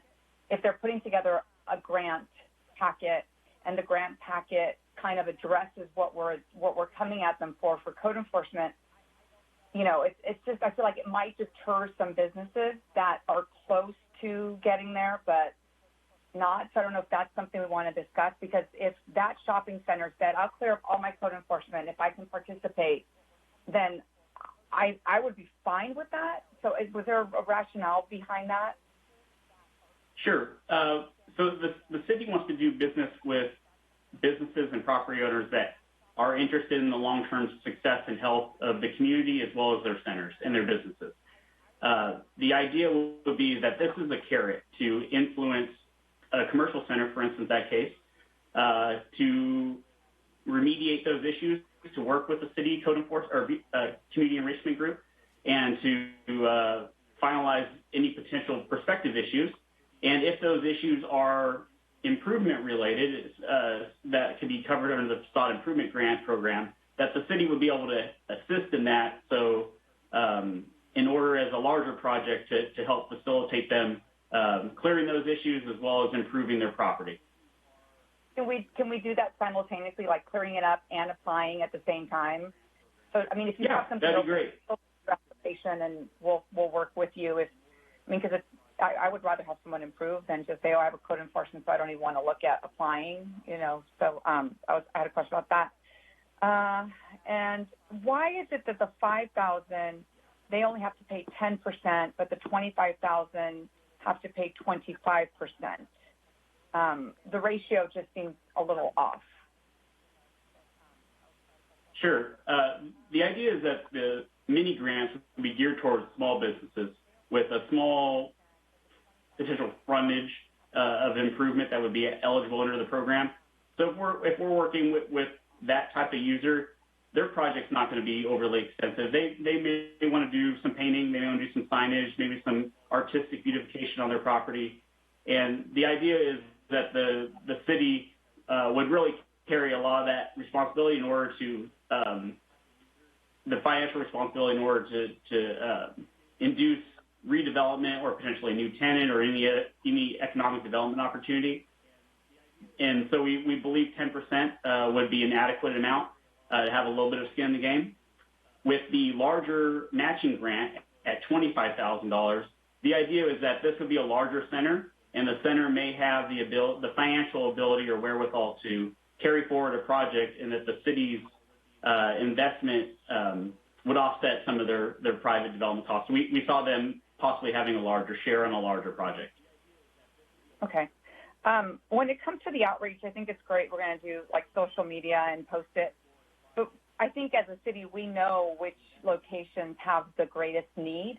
Is there any way to do direct outreach to places that we feel might benefit the most, and that if they got a little bit of oomph would actually help the city overall? Instead of just waiting for them to respond, can we go out and reach out to them? Yeah, we'd be glad to. So if council has any targets, we'd be willing to do that. The staff will also drive our major corridors, so we can look at some of the centers that may use a little bit of help from this program and contact both the property owners and any potential business interests or business tenants that might benefit from the program. Okay, cool. And the last thing is, I looked at the application, and I can see that the application might be intimidating to someone who's never done anything like this, you know, a small mom and pop. Is there any way we can, once we get out applications, we do all of our outreach, maybe having like a Zoom workshop or, you know, something where people can come in with their apps and they can ask questions and we can help them fill out? Because I think that a lot of people miss out because they don't understand the application process, or again, it's super intimidating. Yes, I think that would be great. We'd be glad to facilitate that. Okay, great. And that was all the questions I had. Thank you so much. I'm very excited. Councilmember Rary? Yes, I've got a couple questions. One relates to the committee to decide on the grants. Back in, and maybe Mayor Bryant can help me with this, because I believe we were both on the Economic Development Subcommittee at the time, but the Economic Development Subcommittee used to review the grant. We kind of turned it over to Peggy to do because she was basically bringing it to us already done, and we were rubber stamping what she said. Plus there wasn't any additional people who were asking for more funds, which this last grant process, we saw that there were more people asking for more funds. I think bringing it back to the Economic Development Subcommittee, which is now underneath LLAD, Land Use and Development, to allow them to be part of that process is something we should be doing, especially since we have more people wanting grants. Which, as I said, which we just saw with this last economic development grant cycle.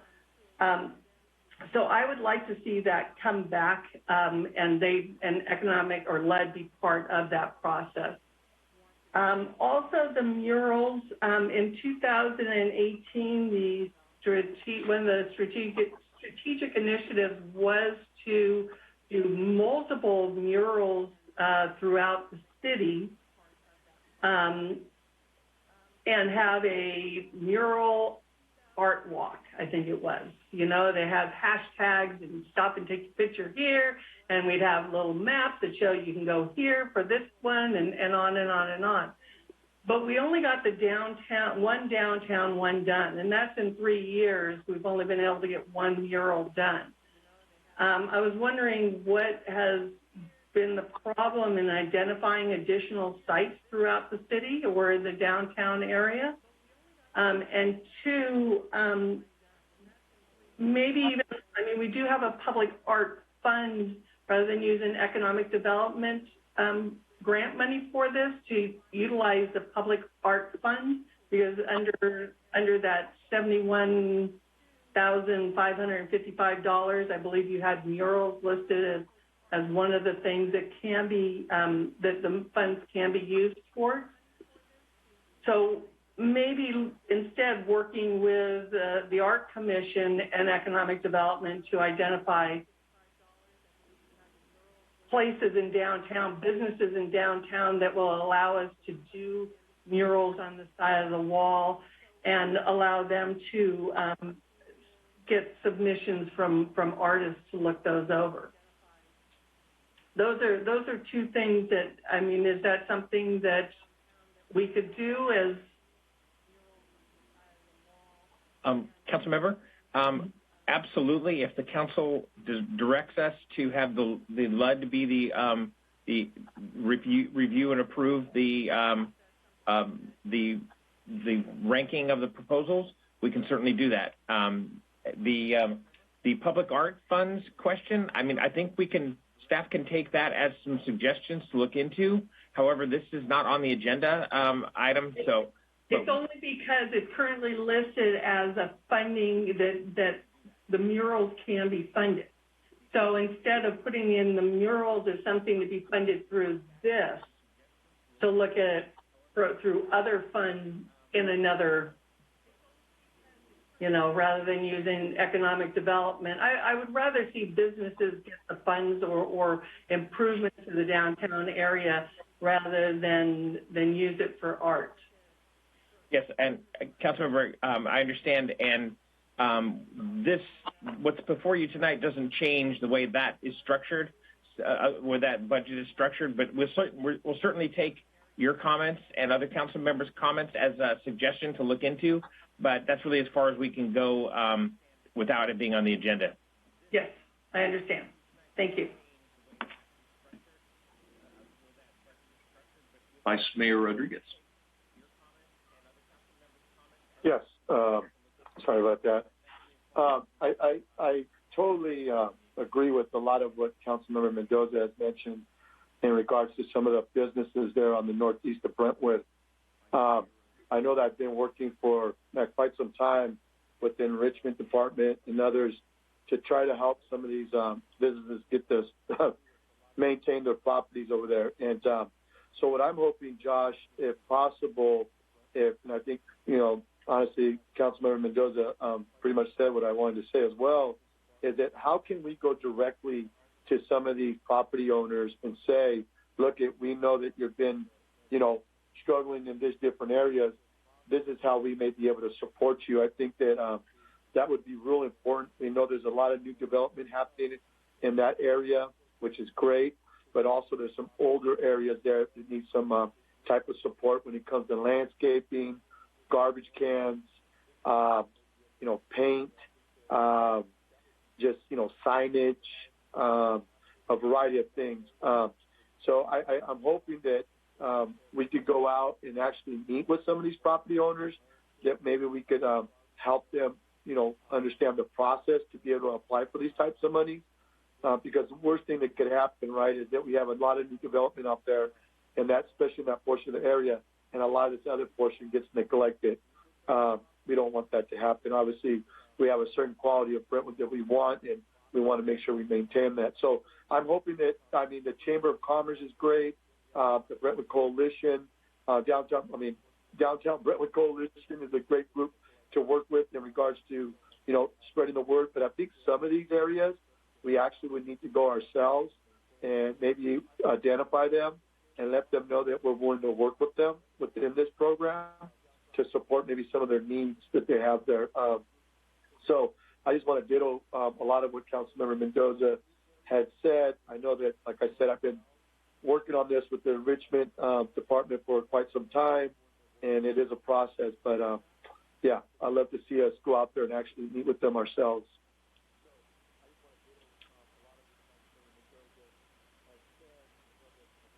Councilmember Meyer. Thank you.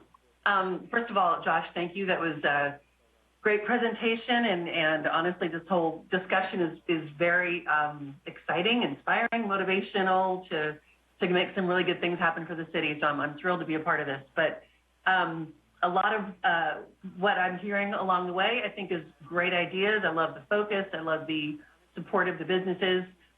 Two just minor questions. One of them is you had mentioned the hiatus since the last time we implemented this program, and I was curious why there was that long of a hiatus. Well, I can't overly speculate, and I think our team's rather new, but if anybody wants to chime in, feel free to. The Facade Improvement Program really grew out of a redevelopment world. So with the dissolution of redevelopment agencies and that funding source that came along with that, the overall funding to the program wasn't as elaborate as what it had been in the past, is generally my understanding. And there also wasn't a lot of, because it was downtown focused, there weren't a lot of applicants. And there are some challenges. We don't, while we expect business owners and property owners to want to work with us to do projects, there are some challenges in accepting public money and going through the process, which we'll help work that through. We helped close to 30 small businesses during COVID in the outdoor dining grant program. So we think we have enough background in being able to work with small business and the property owners to help deliver their projects. We would, with council's approval and previous allocation of the money to these funds, this is a great reinvestment. So it gives us a tool in our toolbox to go out and really attract potentially new tenants into commercial centers, or to at least get a chance to have a positive spin on introducing us to centers that may be involved on the community enrichment side of things. Great. And I'm seeing that looking at all the different protocols for the grants, that there are physical improvements. Do we have any grants available through the city that are more marketing and programs for just, additional outreach and things like, I'm thinking of like downtown programming that can bring more people in, for example, that touristy type of stuff. Do we have any grants available for that? So the city actually has a trademark under Better in Brentwood. We work with Better in Brentwood, the brand and the consultant who manages that promotional marketing side of that. And if a business is interested, for instance, they are new, they're creative, they're a great addition to the community, the city will actually contact them through Better in Brentwood, as well as through Ron Essex Photography, our professional photographer, and offer them a whole business spotlight professional photography that's essentially paid for by the city, as well as a business write-up that they can use on all their social media platforms. In response to COVID, we did a lot of small business outreach, and we used a media marketing firm to help assist us in delivering messaging about shopping local and that sort of thing. We have an active program. This council's already approved our operating budget, and so we'll have additional programs that focus on marketing, advancement of small business, getting the awareness out there. That program will continue to work through the entire year. Are those grants, or is that just open to everyone? I'm sorry, I didn't get that. Are those grants for these businesses, or is that just open to any business? Open. They aren't grants. They're managed through our operating budget. And when we, for instance, here during COVID, that a business was struggling, we went out and worked with Better in Brentwood to do a business spotlight on them and give them some social media promotion through Better in Brentwood. We also do that for potentially new business openings. We try to highlight things that are unique, creative, things that add to the brand of Brentwood in approaching those types of businesses. And if any business wants to be listed on betterinbrentwood.com, there's a full directory as well as a snapshot of various businesses. They're welcome to join that for free as part of their business license fee. And staff would be available to work with any business in the community that has questions about how to get out there and do marketing and social media and that sort of thing. We'd be glad to help them out. Fantastic. I love to hear it. The last. I'd like to add, we also direct people to the Small Business Development Corporation to get training and resources in this area. So we not only have our own city grants, but we act sort of as a concierge to businesses that need help. Just wanted to point that out. Thank you, Terrence. That's great. And then the last question was the $71,000 that was the example of the city-sponsored beautification project for downtown. I guess the mural maybe was an example of that, but I'm wondering if we have any pending projects or projects that are waiting for approval or ideas about other ways to use that money moving forward. So we're going through feasibility on a couple ideas right now, and we would look to return to council with what that program might look like. Okay, thank you. That's it. If there are no more questions of staff, then at this time we will open public comments on this item. Margaret?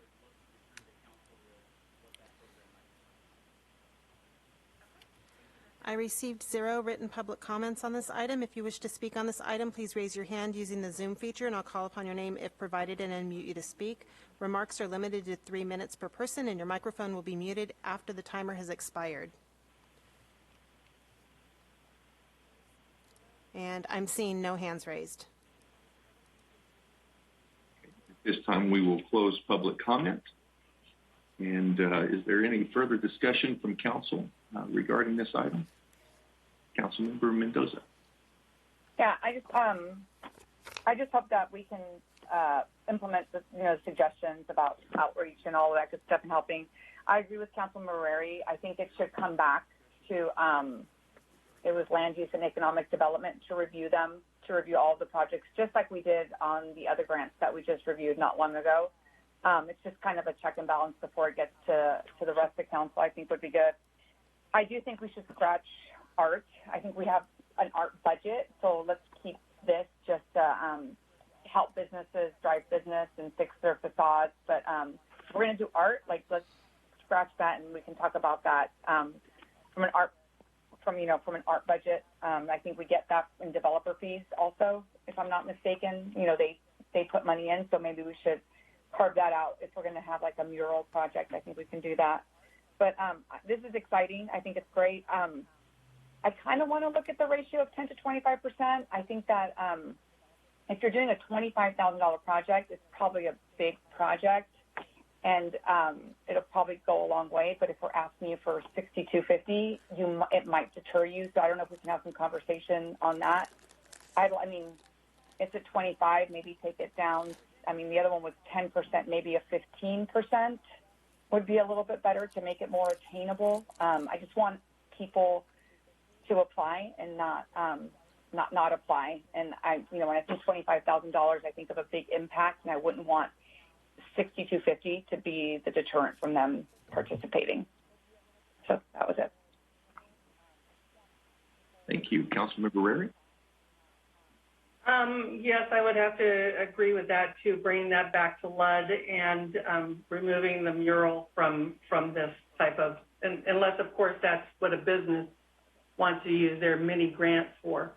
The Vice Mayor Rodriguez had brought up regarding, getting out to businesses and talk to them. And, nothing precludes us from personally going out there ourselves. I know that with the outdoor dining grants, I would hit shopping centers and hit the little sandwich shops and, any restaurants that were in there. And I would go in and ask to speak to the owner or the manager and talk to them about what that grant, that outdoor dining was.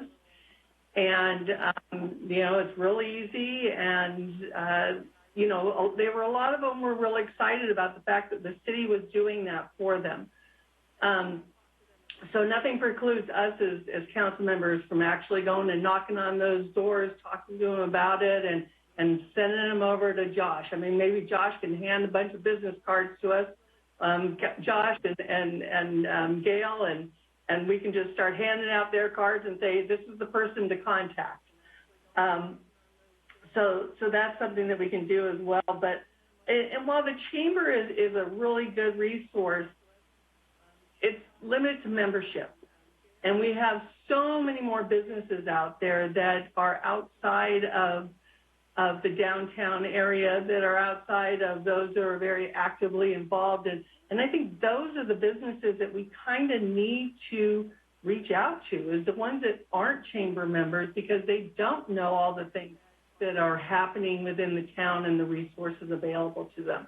So I think it would be advantageous for us to, if we got emails to all those with business licenses and send things out periodically to them, emailing them with information on this. And following up maybe with a phone call to, did you receive this email? And especially the ones that we know need to get the grant. I too thought that the 25% was a lot of fun, a lot of money, especially for somebody who really needs to restore the facade of their building and needs to come up with the, over $6,000 in order to do it. It may be difficult for some of those business owners to be able to do that, especially coming out of COVID. While the city may have fared pretty well, business owners didn't necessarily fare that same way. So I think maybe reducing it to 15% this go around might be a better thing, rather than to ask for 25%. So Councilmember Rary, thank you. If council likes, we can certainly adjust that to 15% on the matching category. We'd be glad to support and push forward your direction. And I would suggest that when there's a motion made, whoever makes the motion includes the fact that this would go to LLAD for approval, and that the grant percentage for 25,000 grants and over would be 15%. The other comments that are made, we can certainly take as just advice as how to manage the program. If I can make a comment regarding the LLAD, I mean, it's not just for approval. We want, I mean, that was one of the problems that I think Mayor Bryan and I had, was that you guys had already made up all your minds and you brought it to us to rubber stamp, rather than allowing us to be part of the process.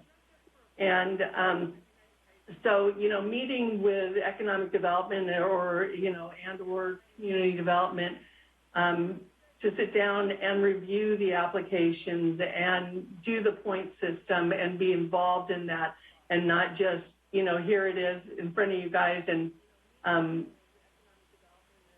just go ahead and rubber stamp it and we'll send it off to the full council at your next meeting. that this is your program, so however the person who makes the motion wants to structure it, we'll execute it. And Mayor and Council, I'll just jump in too. I heard about 3 or 4 other potential ideas or changes. That also either needs to be in the motion or direct us to come back to make sure that the guidelines for the program you're approving are exactly what you want, so that we're all on the same page about how to implement the program. So there were a couple of ideas about whether active code enforcement items are in place and whether art's removed or not. So it feels like 5 or 6 changes. We can certainly bring this back with those changes so you adopted a clean version of it, or make sure all of those are clearly outlined in the motion. Thank you. Council Member Meyer. Just a very quick comment, because I do back everything I'm hearing so far, but the comment would be, Josh, if you do come up with some sort of a marketing material that we can all take with us when we go out places, I'd be happy to pass that out as well. But especially if it's something that's like even a half sheet that's just got the explanation on there about what to do and who to reach out to, that would certainly make our lives easier if we're out and about trying to help promote all of this and educate our business owners on what is available to them. Yes, we'll do. Thank you. Councilmember Rary? Oh, okay.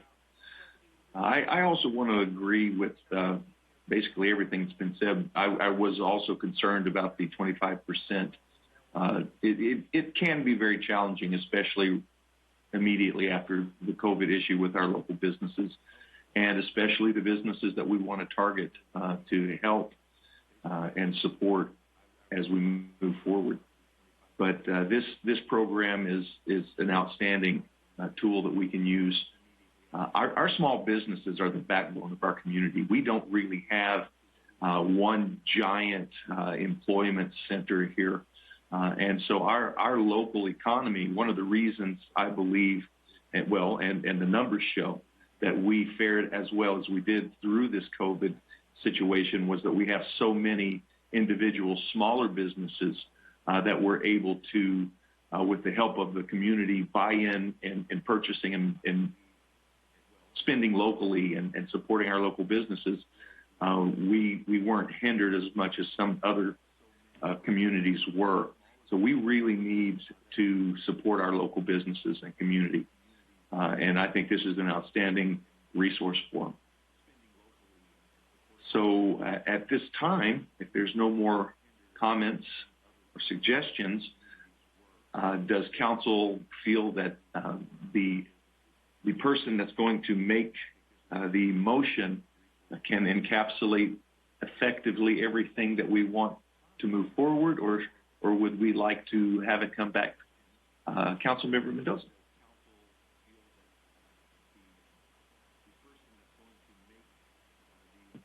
I think I can, and if I miss something, you can let me know.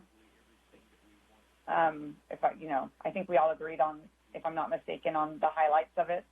Mm-hmm. So I'd like to make a motion adopting the approval of the Commercial Beautification and Facade Improvement Grant Program with some changes for a review that if there's an active code enforcement case and they are willing to take care of that case, then we can move forward with them on a grant, that any kind of art is removed, that anything, the grants of $25,000. Wait, the art from the city-sponsored projects. Yes, the art from the city-sponsored projects removed. Anything that is $25,000 is only a 15 portion that the business has to pay, and that the list of applicants goes to the Land Use Economic Development Committee for review along with staff. Did I capture everything? And that's my motion. I have on my list. I'll second that.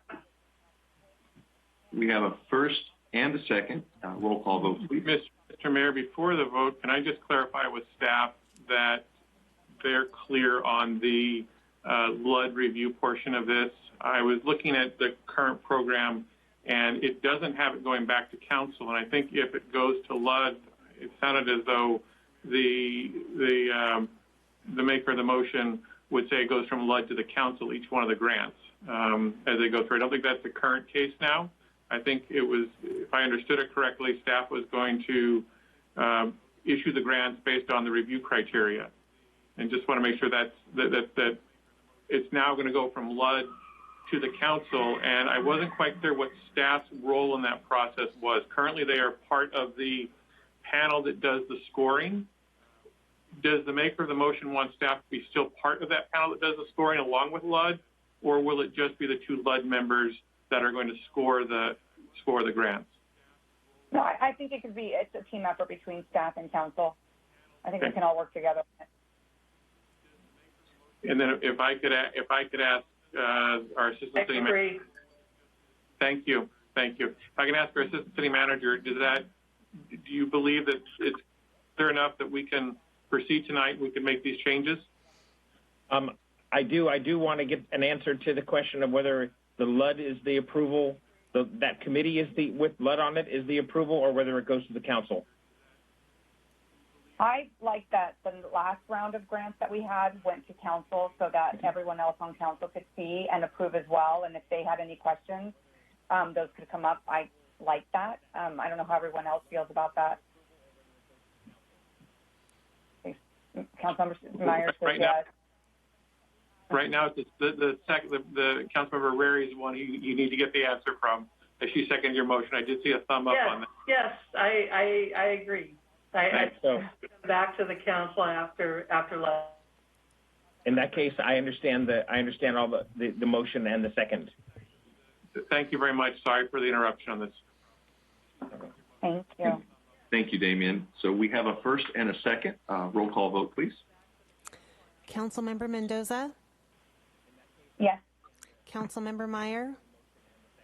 Yes. Councilmember Rary? Aye. Vice Mayor Rodriguez? Aye. Mayor Bryant? Aye.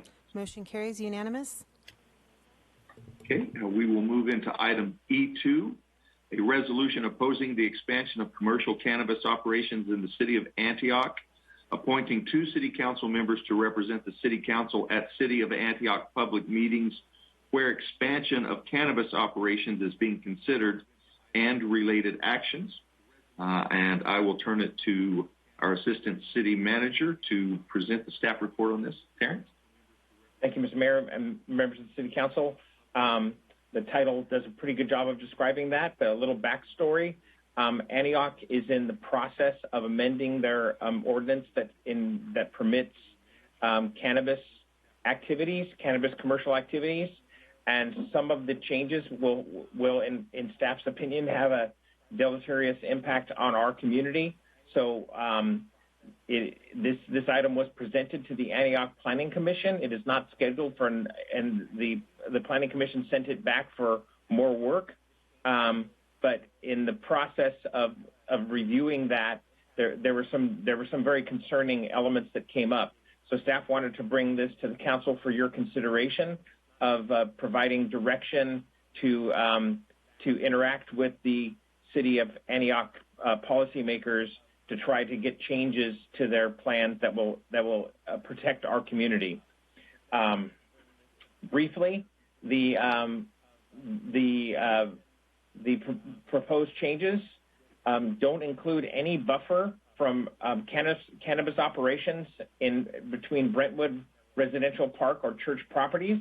The ordinance does require a 600-foot buffer between the properties where commercial cannabis is located and Antioch residential property, but specifically excludes this modest protection from Brentwood residential properties and other uses above. In addition, the ordinance allows for cannabis distribution and delivery activities. These activities would likely provide cannabis sales to Brentwood. While that is legal, it is problematic. And in fact, the ordinance itself being proposed by Antioch says this activity should be discouraged at the same time as they're proposing that it be allowed, which is a little strange. And it's really a tacit admission that these kinds of activities are problematic.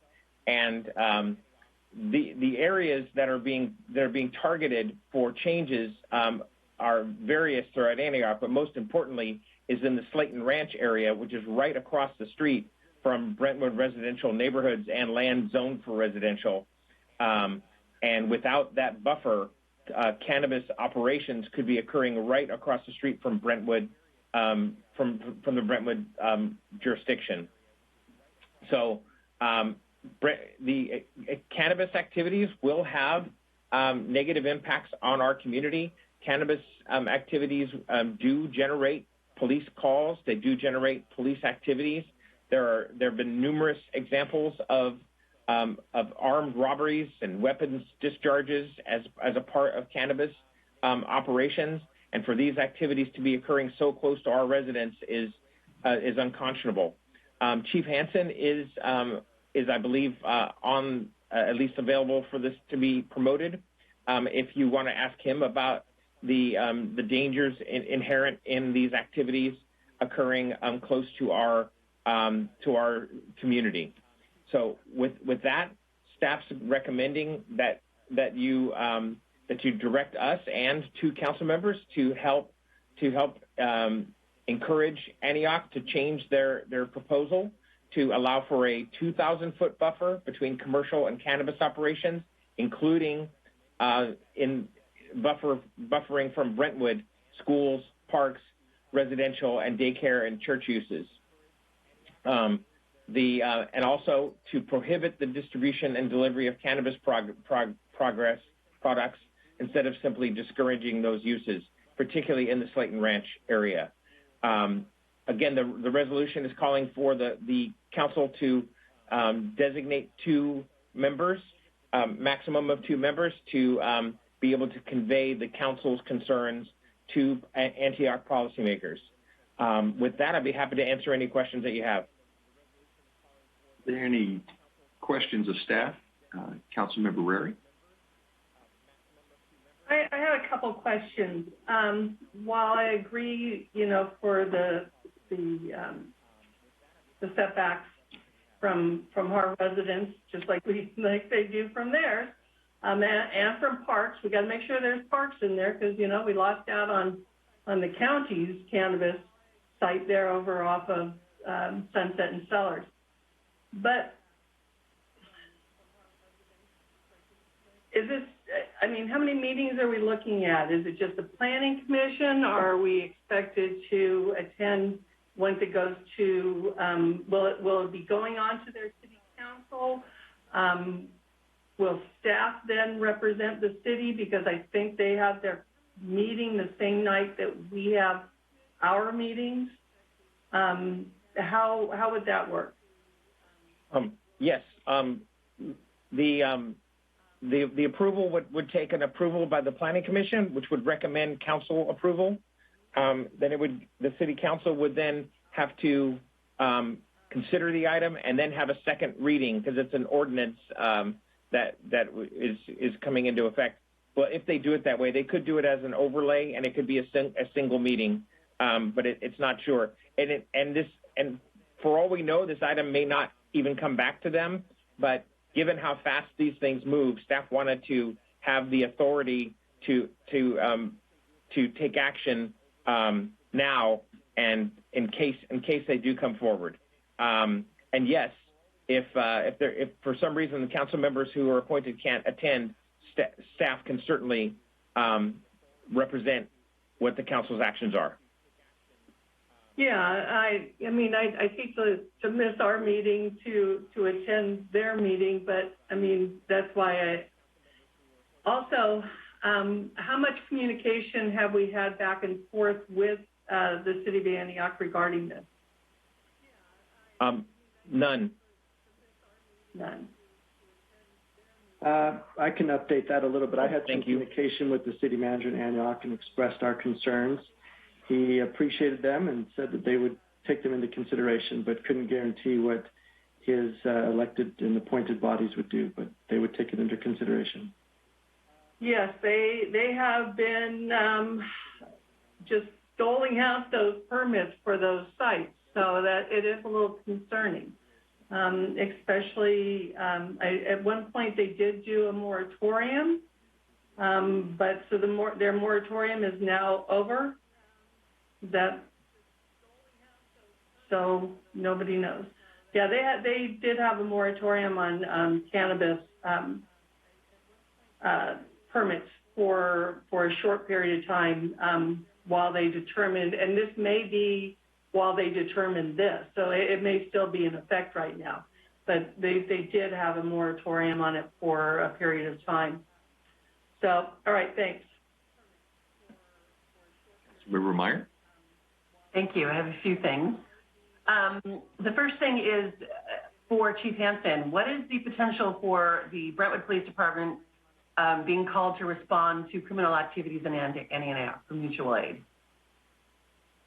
Yeah, thank you, Councilmember Meyer, and through the mayor and honorable council members.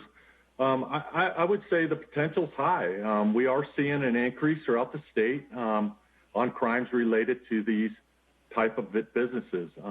I've talked to my colleagues at the LAPD, which have been dealing with this for a lot of years. They've furnished me with some recent statistics, and it's violent crime around these areas. In April, we had a shooting, or Antioch had a shooting at one of their dispensaries where it was a drive-by shooting.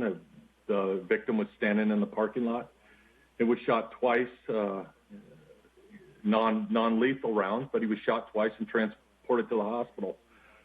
So I'm very concerned about this. I don't appreciate the fact that they would not look at a buffer that opens my community up for potential violent behavior that they'll be victims of. So I think the potential is very, very big, and it will have an impact. We will respond in the event that there's crime over there, especially so close to our city. Thank you. I understand we're a prohibition city, but are we sure that distribution and delivery is not happening in our city currently? Because I feel like it is. I can answer that. It is happening. Yeah, there's nothing that we can do to prohibit that.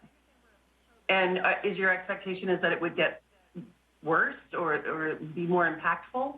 Oh, absolutely. If there's a closer dispensary, absolutely, they would service our community of Brentwood. And I believe that we have been affected by that. I think people have been victims of crime while transporting delivery into our city. It's just to clarify, the ordinance changes they're proposing would allow them to put dispensary, delivery and warehousing right on our border, whereas now it's located in the center of Antioch. Okay. And if I understand, I'm looking for some clarification on the staff report. It says state law does not require any buffer as to residential uses, but a 600-foot buffer for schools, parks, and daycares. But we're asking for 2,000, and Antioch staff is recommending 200 feet. Is that all about accurate? The Antioch requires a 600-foot buffer from parks, churches, so on, and these sensitive uses, including residential.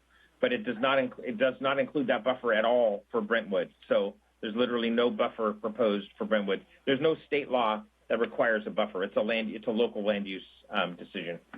And are they recommending that their buffer on their side is reduced? No, they're recommending the same 600-foot buffer. For residential also? Correct. Okay. What happens if they don't comply with our request? Do we have any recourse? It's a great question. There's always recourse, but let's just we can't say. We'd have to. It becomes a legal question as to what kind of ability we have to interfere. It becomes a lawsuit sort of question. But we're hopeful that if we can express our opinion carefully, that they'll make adjustments that make it more effective for Brentwood. Okay. And I think, looking at my last question, I believe, actually, no, two more. The staff report claims that it would hamper Brentwood economic development activities. Is that referring to like property values and things like that? Correct. Property values and the location of these kinds of businesses very close to our commercial centers will diminish their value. Okay. When these kinds of businesses come, particularly when there's a concentration of them, it casts a negative pall, lowers property values, makes it harder to attract quality tenants. Okay. My last question is about the buffer distances again. If they're looking at in Antioch 600 feet and we're requesting 2,000 as part of that because we're not receiving any kind of a financial benefit from this, are we looking at, how do we justify that when we present those the different buffer amounts to them? Well, honestly, I simply pulled that number out because it's big enough to protect Brentwood residential from having cannabis located near it. That's obviously negotiable. And if the council wants to amend that, that's perfectly appropriate. I'm not necessarily asking for amendment. I'm more kind of looking at how it would be presented and how it would be received, and whether that high of a number would make them less likely to want to work with us. I'm just kind of exploring options here is all. Mm-hmm. Understood. Okay, thank you. Thank you. Councilmember Rary? Maybe the chief can answer this. With research and development for cannabis products and so forth, is that also problematic as far as criminal activity, or is it more so for the warehousing and retail side of it? That's a great question. I've looked at everything. We have medical marijuana deliveries. We have personal use marijuana deliveries. We have production sites. We have retail sites now. There are different statistics, but it's showing that there is crime. We talked about the earlier one with the county of takeover robberies in the manufacturing spots. We talk a high number of burglaries in the medical marijuana arena where they're probably not open as much and they're more prone to be broken into at night and burglarized. Aggravated assaults, murders, and robberies are high at the retail centers that we're seeing throughout the state of California now. So there is a wide variety. The deliveries are starting to be targeted more in California. It's not hard to do research. You Google it online right now, and I can bring up 50 shootings over the last 18 months in California. I have a list of them right now. I won't go through them, but they're violent crimes that occur in this in all aspects of the marijuana and cannabis trade.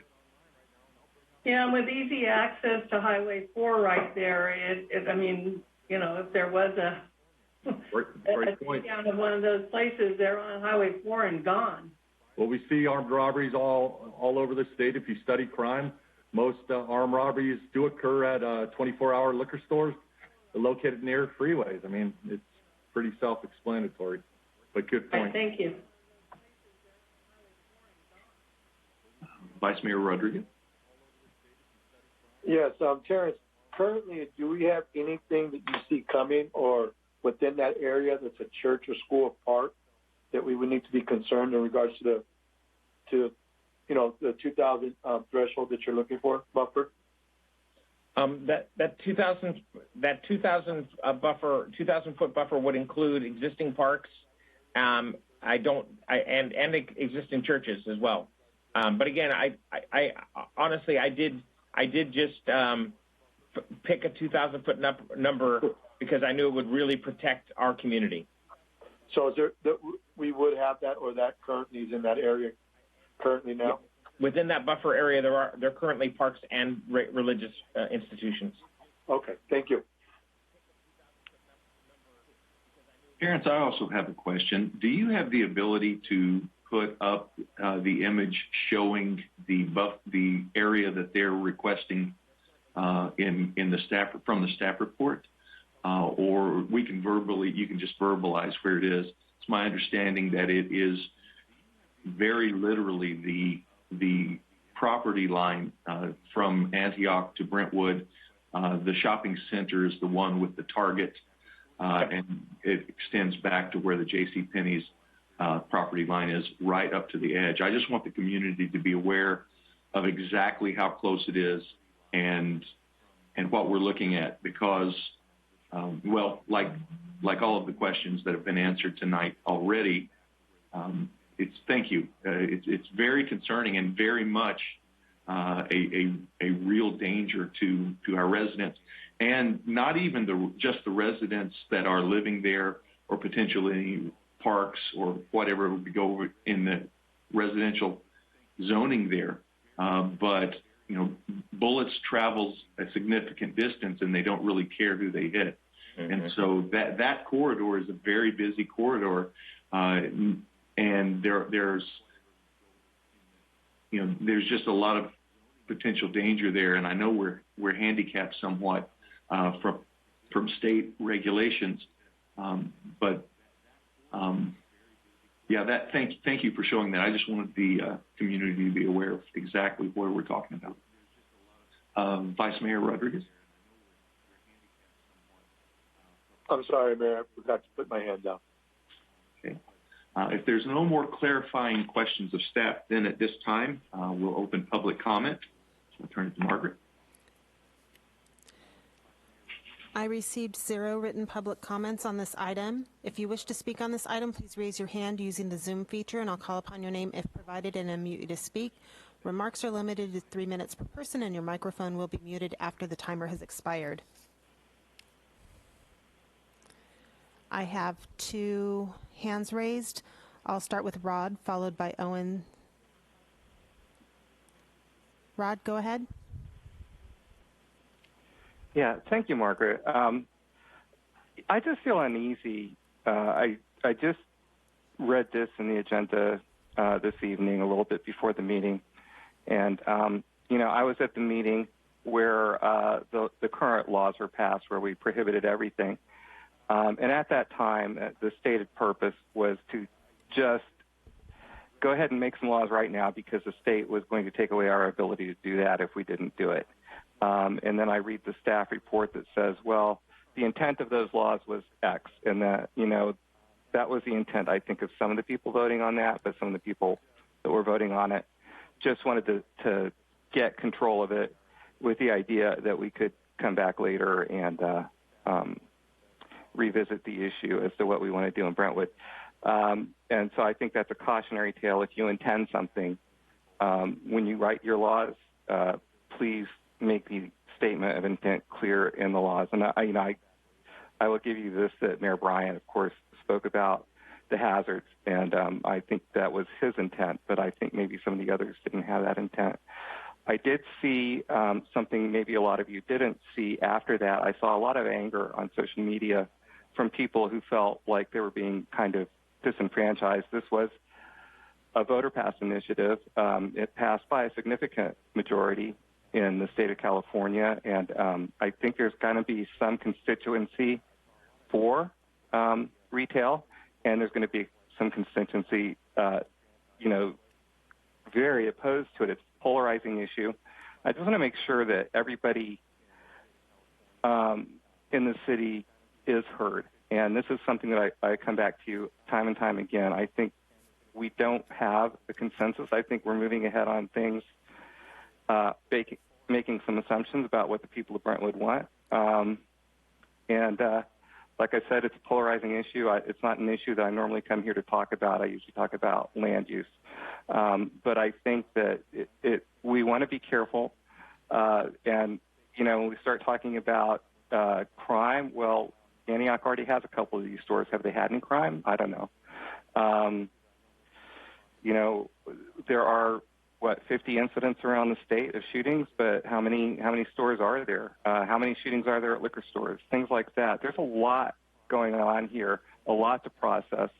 And I feel like it's not, we're just kind of making some assumptions and going ahead. I appreciate wanting to make some boundaries, and I think that if Brentwood had some boundaries and we could enter into some kind of an MOU with Antioch, that would be great. But we have just prohibition straight up.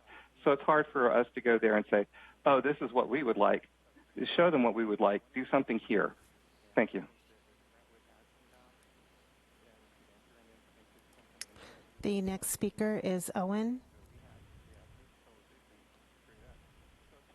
So this is more of a question rather than a comment directed towards Chief Hansen, if he can answer that. I'm Owen Spishak with the Brentwood Youth Commission, and Just a question I was thinking about was, do you think this expansion of commercial cannabis operations in City of Antioch, does it pose any threat to the youth of Brentwood, considering how close it is to residential and commercial property? Through the mayor, do you want me to answer that, sir? Yes, sir, that'd be appropriate at this time, if Mr. Spishak has no more questions. Yes. Yeah, good question, sir. Like I said earlier, you know, our goal here is pure public safety, and I respect everyone's opinion on this. I think people bring up good points. However, as the police chief of Brentwood and what I've seen and talking to my colleagues, yeah, I do think it creates a risk to our citizens in Brentwood, and I would be opposed to that. You know, again, if it's the will of the people, you know, that's what we'll do. But as police chief, I'm against it. I've seen it's not just 50 shootings, and yes, Antioch has had they had a guy shot in April at one of their cannabis shops. So yes, I do believe that it would cause increased security issues to our residents of Brentwood being so close. Thank you, Chief. Margaret, are there any more hands in public comment? I do not see any additional hands raised. Thank you. At this time, then, we will close public comment, move into council discussion. Anyone in council? Mayor, Council Member Mendez. Yeah. Mendoza, I'm sorry. It's okay. Mendoza, it's fine. I don't have a problem with pot, but I think we have buffers for reasons. We have buffers around liquor stores. We have buffers around strip joints. Like, there's just buffers for certain reasons. So I don't think we're talking here today of whether we're going to approve to have pot retail in Brentwood or not. This is just about buffers today. I think the other conversation is something we can have later on. But I think we should just have a conversation even before there's meetings. And I mean, I would suggest it would be the mayor and the vice mayor meet with their mayor and vice mayor. And just even before we have a meeting, just a casual conversation. It's like, hey, is there any way, you know, we can have the same buffers that you're having in Antioch for our residents in Brentwood? Like, can you do the 600 feet from this, and the other? I mean, because when I look at the map that Terrence put up, that's right by Diamond Hills Club. And if you've been to Diamond Hills Club, that is full of kids all summer long, all the time. So that, you know, that kind of concerns me. But I think, yeah, we need the buffers. If we could have similar buffers, that would be great. And I would suggest it'd be the mayor and the vice mayor. And again, before it even gets formal, maybe you can discuss this beforehand so that when they get it, maybe the Brentwood portion's already included in their resolution, and it doesn't even get to the point where you have to go to a meeting and speak on behalf of the city during a meeting and have them have to change the resolution sitting there, you know. And I think this is a good segue in just starting to partner with Antioch and Oakley on a more continual basis. Like, you know, we have interagency, but that doesn't include anyone from other cities. We have the Leadership Roundtable, but that doesn't include anything with any other cities. And I think partnering with Oakley, Antioch, and Discovery Bay might be more important going forward than other things that we're doing right now. So that's it. Thank you. Councilmember Rary? And I would have to agree with what Councilmember Mendoza had said. While a large portion of that actually borders Oakley and not Brentwood, where it does border Brentwood, it borders residences. We've got the Alfanos residential development right there with a park. There's another park in the development right in front of it, but right behind where Mello's Pizzeria and Nations, that shopping center there. There's another residential development going in there with a park. Then there's that little triangular area that is where Neroli crosses the railroad tracks at Empire. And so, and that is directly across from the old J.C. Penney building.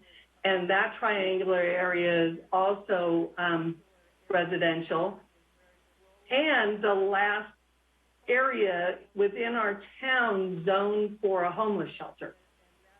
So imagine putting a homeless shelter across the street from a cannabis location. And then across the street on Empire and or on Shady Willow and Lone Tree is the Golden Hills Church and School. So they have a private school there. So we do have a school right there. We have several parks. We have several schools all right there. Now, this is property line to property line, or is this from building to building? It is, Antioch defines it as property line to property line. Okay, so the property line would be from where the Chili's restaurant is across the street to where the Golden Hills would be in their property line. So, I mean, we are right there with schools, with parks, and with residences. And I think that we need to be mindful of that because they are property values that we are trying to maintain for our residents. Has Orfanos already started selling their homes? You know, have they started building there? Because that's, I mean, those people who bought homes, they haven't received a disclosure saying, guess what? You may have just bought across the street from a cannabis warehouse. Depending on who bought it, maybe that's a good thing.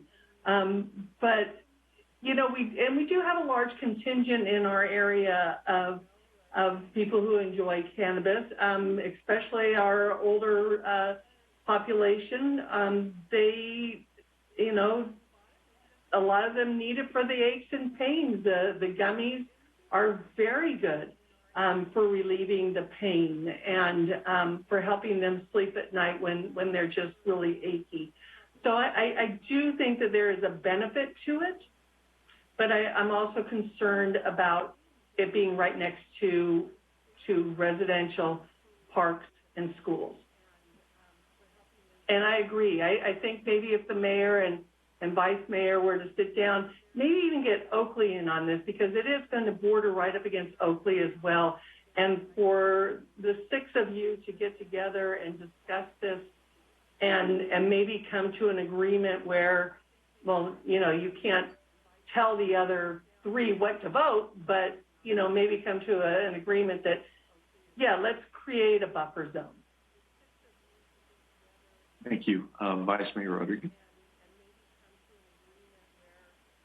Yeah, I agree. I think that maybe it's something that, you know, either the mayor, the vice mayor, myself, or council members, that we have these discussions made with the city of Antioch before it goes to any council or goes to any type of forum in that kind of a way, so that hopefully we could create a relationship with them. I think there's a lot of people that do support these kind of things and that are in need of it.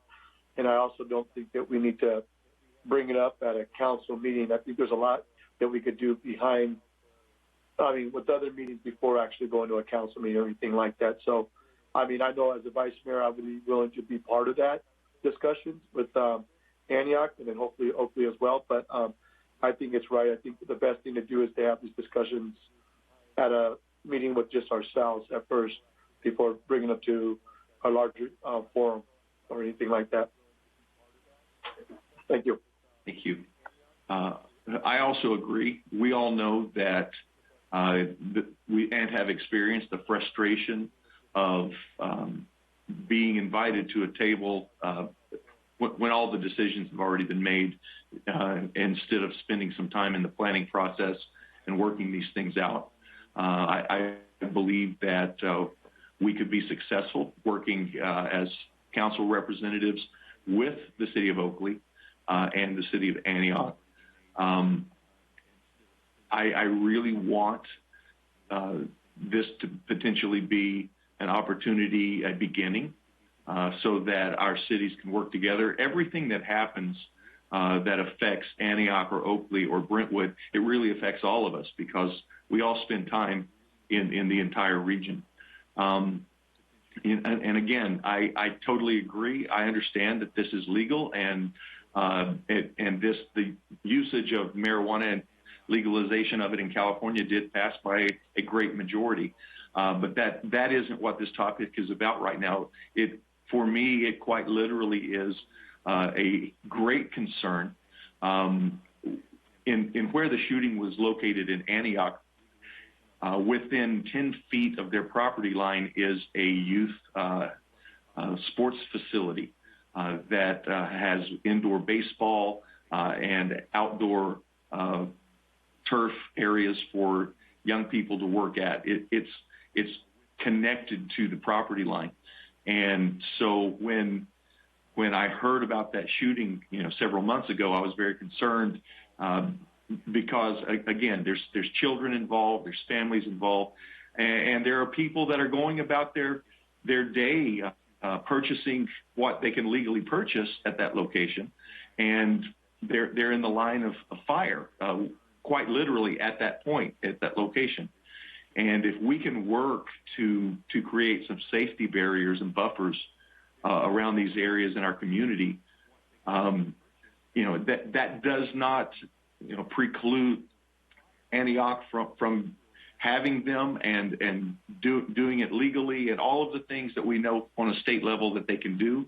But what it does is potentially protect our property values, protect our family safety in those zones. And in this process, potentially, it will open up a greater opportunity to work together as an economic zone as well, and maybe partner on some of these other things that we really need, like completing Sand Creek all the way out to Deer Valley Road, so that we can work together. I know that's all development and all of those other things, but if we have something that we partner on, it could be an open door to partner in other areas as well. Vice Mayor Rodriguez. Sorry, Mayor, I totally forgot to put down my hand again. Okay, and I do agree. I am more than happy to be one of the council representatives to do this, and I also agree that we need to do it as soon as possible. I'm thrilled to work with Mayor Sue Higgins from Oakley. She is very experienced, an outstanding person, and we have been able to work together on some regional things over the years, and she would be a strong advocate, and she's a thinker, and I like to have as many thinkers on the team as possible when we're working together around the table. So and I'd love to work with Mayor Thorpe as well on this. So I'm happy to do it. Vice Mayor Rodriguez said he would be willing to do it. So do we have a motion on this item?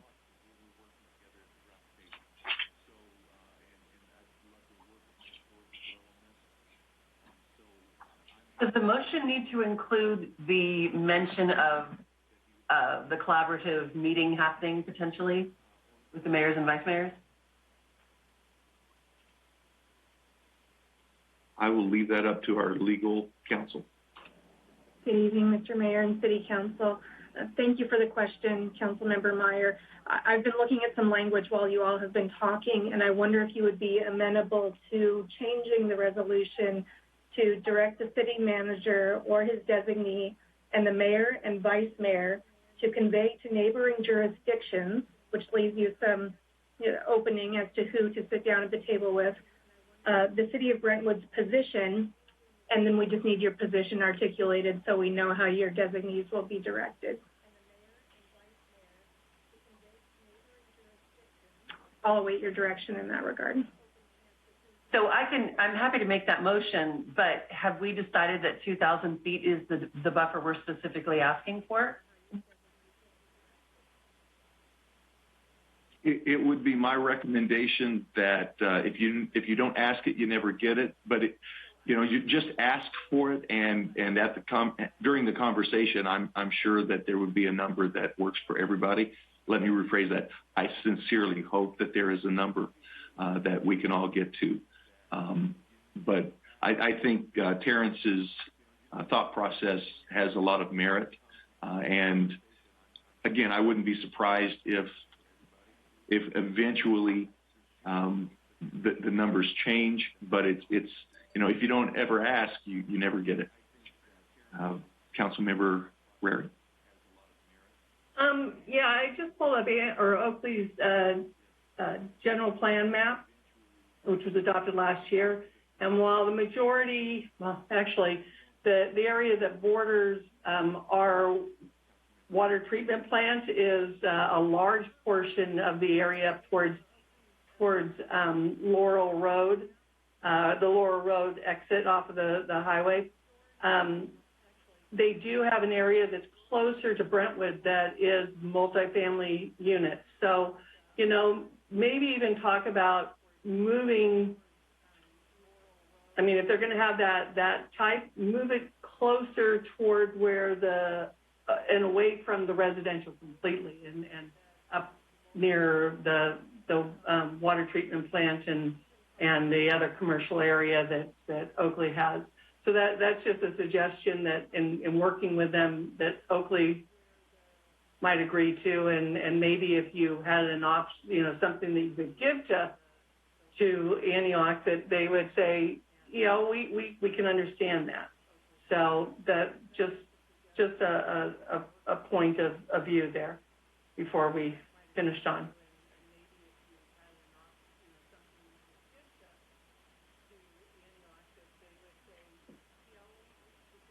Again, I'm happy to make the motion. I just, at this point, I'm a little bit, need a little scripting. Well, first question is whether you want to simply make a motion or whether you want to adopt the resolution. So if you could make a motion that was more general, that as was suggested by Katie, or you could adopt the resolution with or without any changes. So maybe you can decide first what you want to do, because otherwise the motion is to simply adopt the resolution, but with the mayor and vice mayor being the designees. Kate, before I say anything, Katie, were you going to add to that? I was only going to chime in to add that if you don't have a firm sense of a particular number that you all have in mind here, you could authorize your designees to convey Brentwood's concerns to neighboring jurisdictions to request a buffer and just leave it at that, so an open conversation could be had as to commercial cannabis activities and properties located within the city of Brentwood. So that's one thing for you to think about.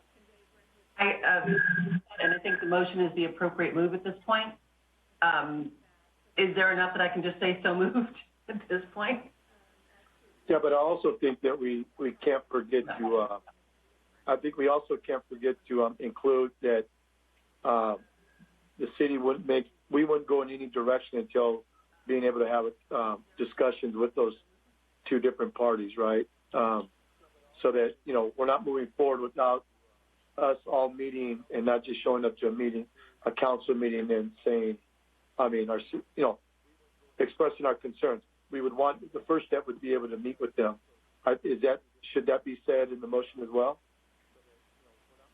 Yeah, so if I can help, what I'm hearing is you want to have a motion for the mayor and vice mayor to engage in a collaborative discussion with Oakley and Antioch to address these issues. I think that's good, yeah. Yes. Along with the city manager or a representative, a designated representative. Maybe just the electeds to begin with. Yeah, what would happen if Antioch said the mayor doesn't want to meet, but he'll send the city manager, for example? Is that acceptable? No, let's do electeds and see how if they want to do that. Yeah, I would agree with that. If someone else would rather make the motion, that's fine. Otherwise, I'm just going to say so moved.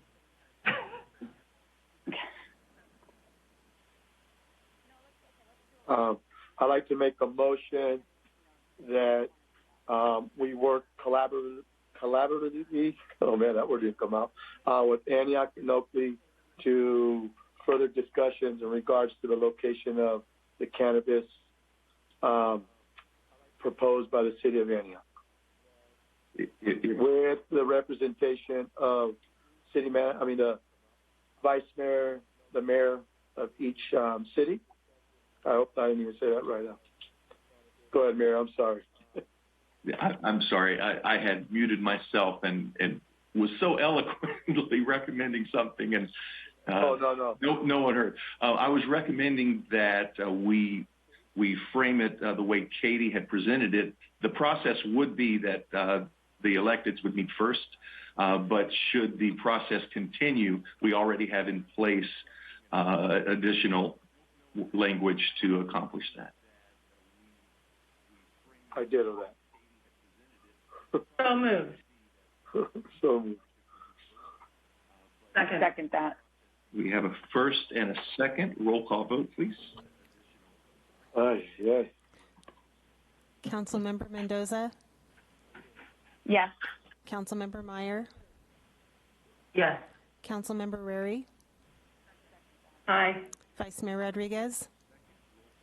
Aye. Mayor Bryant? Aye. Motion carries unanimous.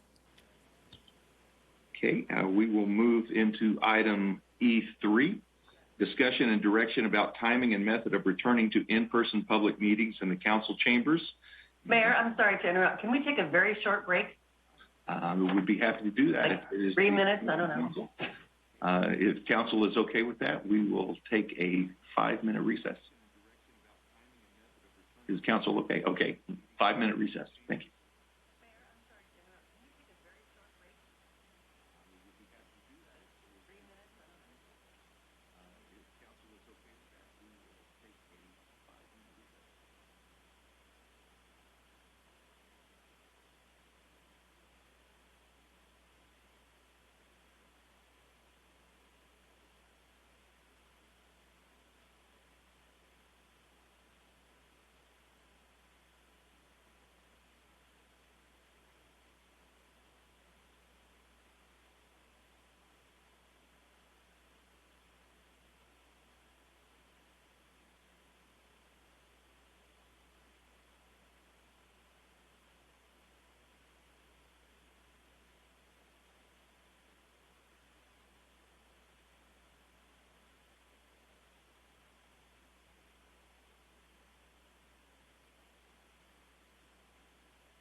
this time, we will return to item E3. We are back in session. I'll reread the introduction for those that might not remember. It's discussion and direction about timing and method of returning to in-person public meetings in the council chambers. And City Manager Tim.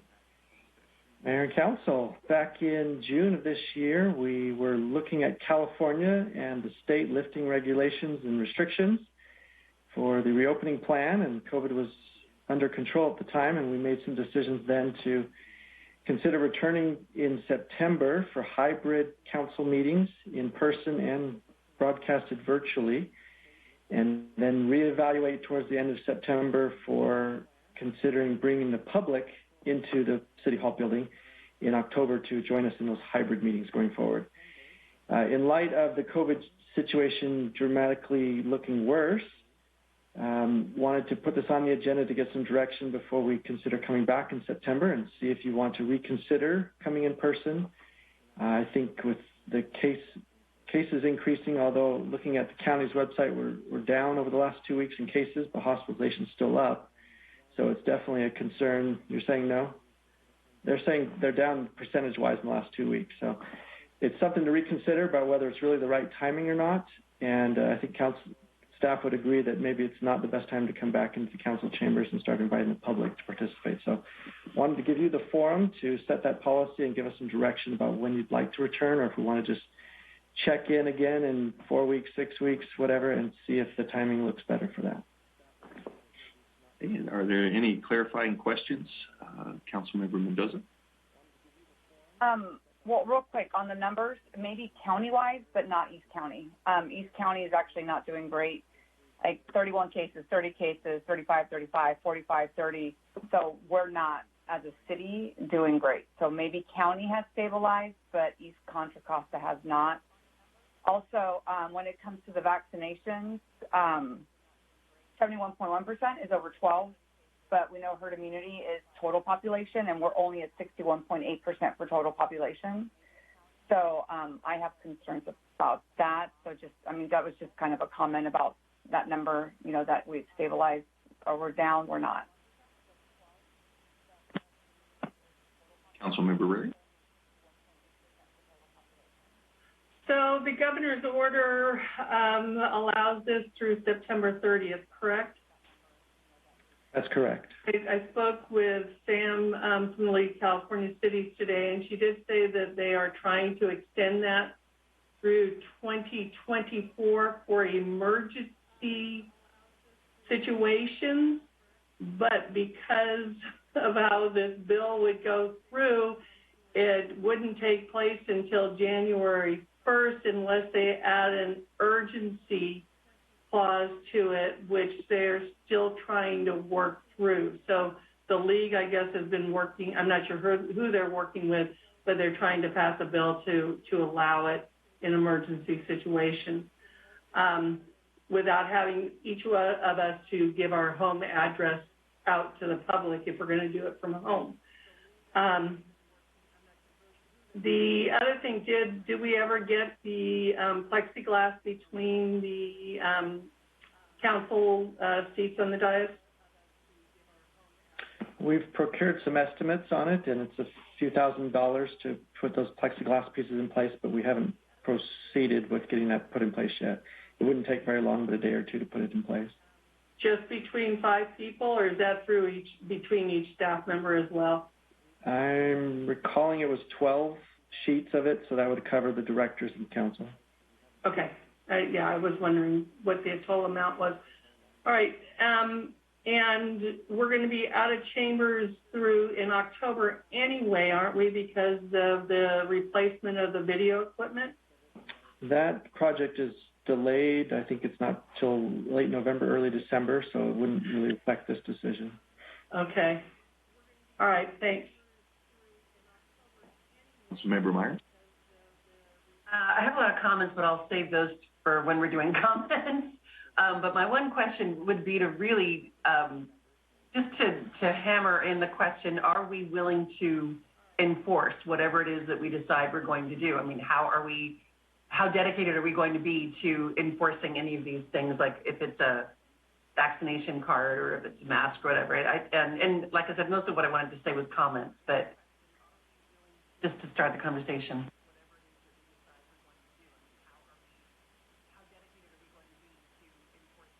Is that something that like our police department would do, for example? If the council puts policies in place, we would enforce them, but we haven't set any such policies to decide if we're coming back in the chambers or not. The police would do that. Is that right? Absolutely. Yeah. Okay, if there are no more clarifying questions, then at this time we'll open public comment. Margaret?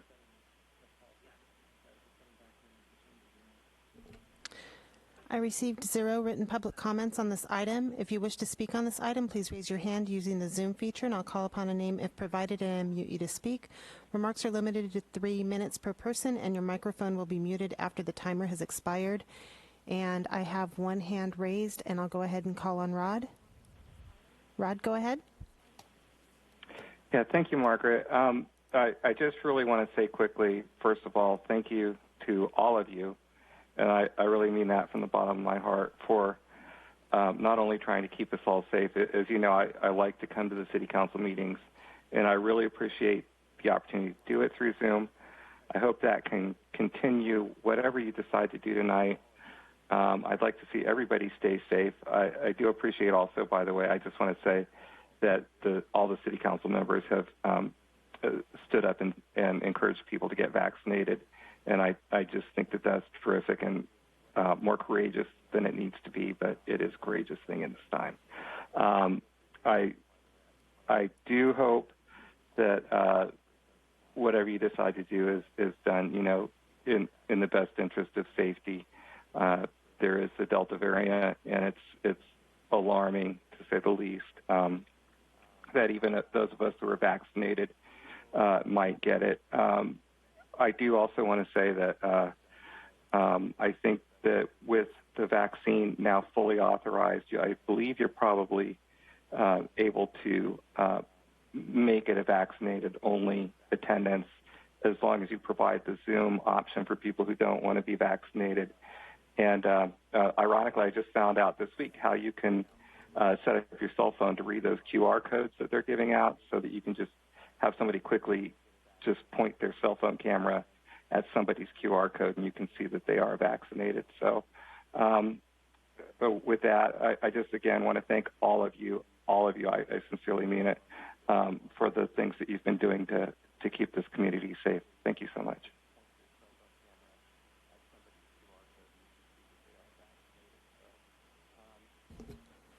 I don't see any additional hands raised. Okay, then at this time we will close public comment, and Councilmember Mendoza. I actually think I think all of us are vaccinated. I think as long as we're all vaccinated and anyone in the chamber is vaccinated, I'm fine with going back. I would like to wear masks just to be on the safe side, because with the Delta variant, we don't know. But I don't think we should start allowing anyone into the chamber that's not vaccinated. So I don't know if we just say no chamber right now, like just continue via Zoom for the public until we get a higher rate of vaccination. But I think we need to go back in, wear our masks, show that we support the mask wearing, that we support the vaccination, and encourage everyone in our community to do that. We know sports teams are now requiring vaccinations. The Raiders just did it. Other colleges are doing it. There's schools now. We had our first school, I think it was yesterday, the day before yesterday. Kids no longer be enrolled if they're not vaccinated to be on site. They'll have to do independence learning. So I think that's just the way it's going to go, and I think we should be setting the example for keeping our community healthy and safe, which is one of the things your council is supposed to be in charge of, is health and safety of your community. Councilmember Meyer? I completely agree. I would like to reiterate the decisions that we are making as a council don't just impact council, they impact staff, they impact commissioners, other community meetings that take place in chambers and with the public present. So we have the responsibility of looking at not just our own personal feelings on this, but the the well-being of anybody who might potentially be in chambers. I also think that I would be willing to be in person if we're masked, because again, just showing that we're willing to take that responsibility ourselves, and we're willing to show that we comply with what the experts are saying and what science is saying. That's a good thing for us to do as representatives of the city. I would want to make absolutely sure that our Zoom accessibility is still strong for anyone that isn't able to come in because of vaccination status or whatever. Want to make sure that people can phone in and email in their comments as well. I know there are cities that are doing this kind of thing, but are choosing one or the other, and I really very strongly believe that we need to be keeping those options available, the Zoom and the in-person, when we can safely do that. I also want to make sure that whatever visuals are seen by council are also seen by attendees, whether it's in person or in Zoom. And with all of this in mind, I know it's probably going to take some time. So when we talked about this last time, we said, I think it was September 1st for council and staff, and then October 1st for us to have that month of wiggle room to figure out all the technical issues. And I don't have a problem doing that. As far as requiring the vaccination of people attending, whether it's staff, council, the public, I hate to do that. I know people are not, they don't like that taken away from them, that choice, but I think Zoom being an option, it gives them that option. We could, if we decide to, say that a recent COVID test being negative is an option as well, if that's something people are willing to look at. But again, we have this responsibility, and it's huge, and we can't take it lightly. We can't just think of the freedom and oppression and that sort of thing. We have to think about health and safety and well-being of the residents and the staff and other commissioners and anybody coming to these meetings. So I don't think any one of us takes that lightly, but there's a lot to think about. I would be willing to go back in person if we were to put those protocols in place. And saying again, Zoom accessibility, the emails and phone comments still being okay, mask, vaccination status, or a clean test within 72 hours. Thank you. Councilmember Rary. I have a question first, and I completely forgot to look to see what it was, but the movie theater, since our galley is made up of like a movie theater, do we know what the restrictions are for them? Are they still seating them several people away with several seats in front of people also? So you could sit there with a friend, but you'd have to have 2 or 3 seats between you and that next person? Is that what? I've gone to the movies, yeah. So that is. Yeah, masks and physically distancing. Yeah, and we all are required currently to wear masks indoors. So I mean that's something that we are required, whether we ask for it or not, we're required. So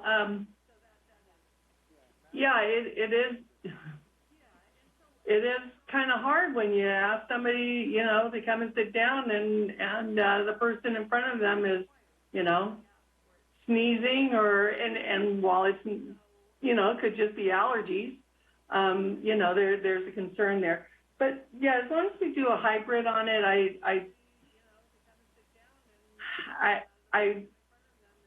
the vaccination cards or the QR codes or whatever would be a great way, because like the others have said, it's not just about us.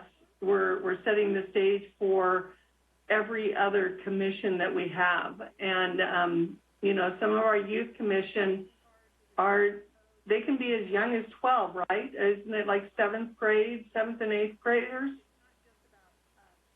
No, that'd be 12 and 13. Yeah, 12 and 13-year-olds. So that they may or may not have had vaccines, their vaccinations yet either. So I think we should look at vaccination cards, 72-hour, but at least maybe wait through October to bring the public in, just like we were going to do before. Councilmember Meyer.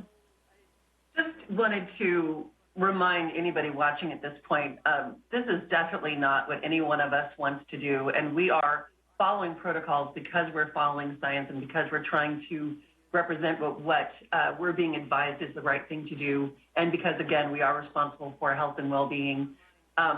But I think it's important to note that even a few months ago when we had this discussion, the Delta variant was not as significant as and impactful as it is now, and we were talking then about going back in with masks on and potentially the plexiglass and the distancing. So we're considering taking it one step further if that gets approved, based on the fact that this new variant is that much more impactful and scary, and you know that it's impacting people that have the vaccines as well. So it's just, there's a lot to this discussion. I just want people to know that it's not something that's easy for us to, you know, we love wearing masks, we love being distanced, it's our favorite thing. It's not. None of us like it. We're doing what we feel like we have to do.